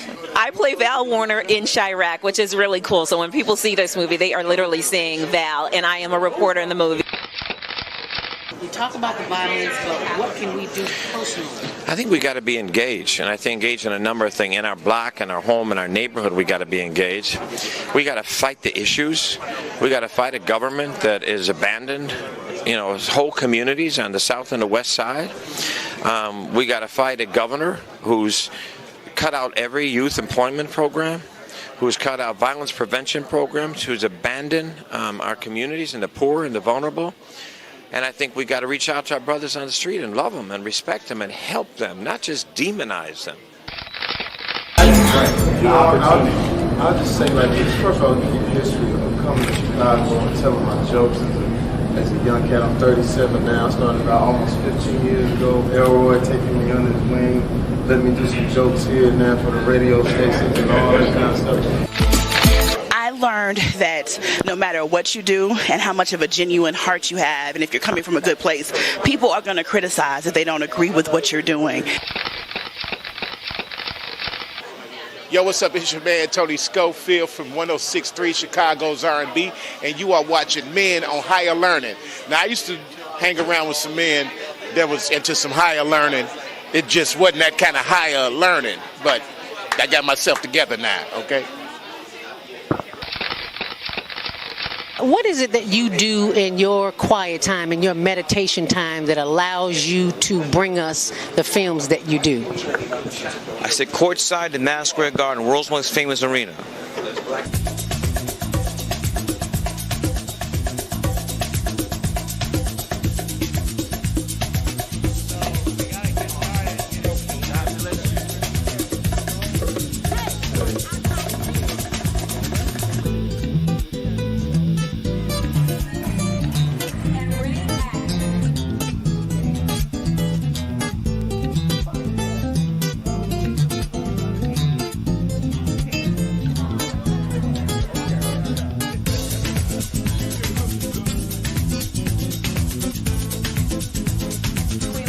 And you're watching CTV on the Higher Learning Network. Grand Rising, and thank you so much for joining me. I'm your host, Zelda Speaks, the stressologist. Any stress in your life? Well, most of us do. Unfortunately, we don't know what to do with that stress, especially as it relates to worry. I was once a worried about everything, and I finally figured it out with some training. Yeah, I've been certified with the American Society of Training and Development, National Speakers Association, and a host of others. But none of those organizations helped me stop worrying. They just gave me validation for the public to see what credentials I have. So the credentials I have now are from life experience, and I've learned how not to worry. And you can learn how not to worry too, because it is indoctrinated in us to worry. We don't have the answers, so we think the worst is going to happen. Well, I got a solution to that, and that is the Worry Workshop. So I'm going to pull that up for you on my blog. Why do you worry when you don't have to? go to my blog, zeldaspeaks.wordpress.com, and you can sign up right there and find out how you. And remember, sharing is caring. If you care about yourself and your loved ones, help them see their way out of a mess. Give them the gift. It makes a great birthday gift. It makes a great holiday gift. So instead of running to the store getting something that they really might not need, give them a worry-free life. Give them the gift of a worry-free existence. And thanks for sharing. Make it a great day. Are you stressed out? Are you ready to learn some quick techniques on how to de-stress immediately? Then book your free 30-minute consultation with Zelda Speaks, the Mindfulness Stress Relief Coach, at higherlearningnetwork.org. Thanks for sharing.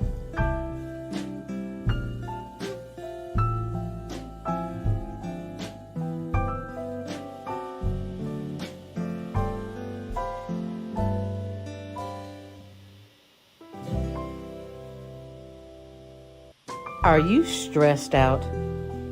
Are you ready to learn some quick techniques on how to de-stress immediately? Then book your free 30-minute consultation with Zelda Speaks, the Mindfulness Stress Relief Coach, at higherlearningnetwork.org. Thanks for sharing.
Hey there, talented teens.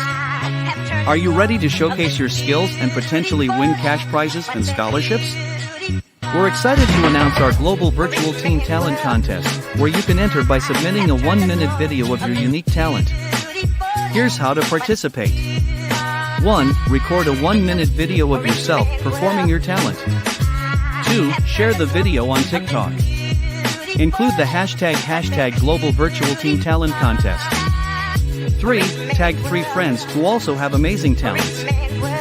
Submit your video by the deadline. We can't wait to see all of the amazing talents that you have to offer.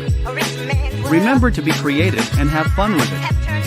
The top talents will be selected by a panel of judges and will be announced shortly after. So don't wait, start filming, and good luck. And thank you for hanging in there and sharing and staying with us while I shared this information with you. It has been my honor and my privilege. I will see you back here next Monday morning for Monday Morning Mindfulness. Remember to practice your breathing. Inhale deeply and exhale. And I promise you that you will feel a whole lot better. And forgive me for not sharing this with you earlier, but this is all about meditation and activating the power within. We meditate to activate. And here's another favorite. Inhale faith and exhale fear. Inhale affirmations and exhale self-doubt. And this is for the genius in you that I leave with you. Inhale genius and exhale doubt. And that is my story, and I'm sticking to it. And remember to get the Mindfulness Project. How to learn how to put everything out of your head so that you can have peace wherever you are. And that's what's available I forgot. It's right here. The Mindfulness Breakthrough System, 4 Steps to Mindfulness. You can text me at 219-699-2114. And you can have it digitally.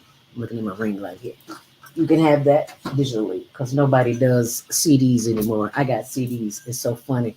They tell me, my niece tell me, Auntie, don't nobody listen to CDs no more. Well, these are props right about now, but as you can see, there are 4 CDs in there. And if you don't have a CD player, we can send it to you digitally. And it's a great gift for a family man. For Mother's Day, for birthdays, for Saturday, any day, Tuesday. Hello. Well, thank you so much. I love y'all. Thank you so much for being here with us today. And we will do it all over again. Did I get all the comments there? What is the email address to vote? Oh, for the to vote. HLNTVshow@gmail.com. HLNTVshow@gmail.com. And then we'll be on what do you call it? YouTube channel, Higher Learning TV Show.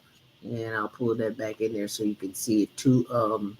Every last Saturday of the month. Thank you for that question because I did need to pull that up. It's the Global Virtual Teen Talent Contest. What will we do without our teens? I stopped complaining about it. I'm doing something to help, and I hope that you'll help too. Thank you so much. Stay on purpose, stay in power, and we'll do it all over again tomorrow morning. And I will see you when I see you. Text me 219-699-2114. Make it a great day. Thanks for watching.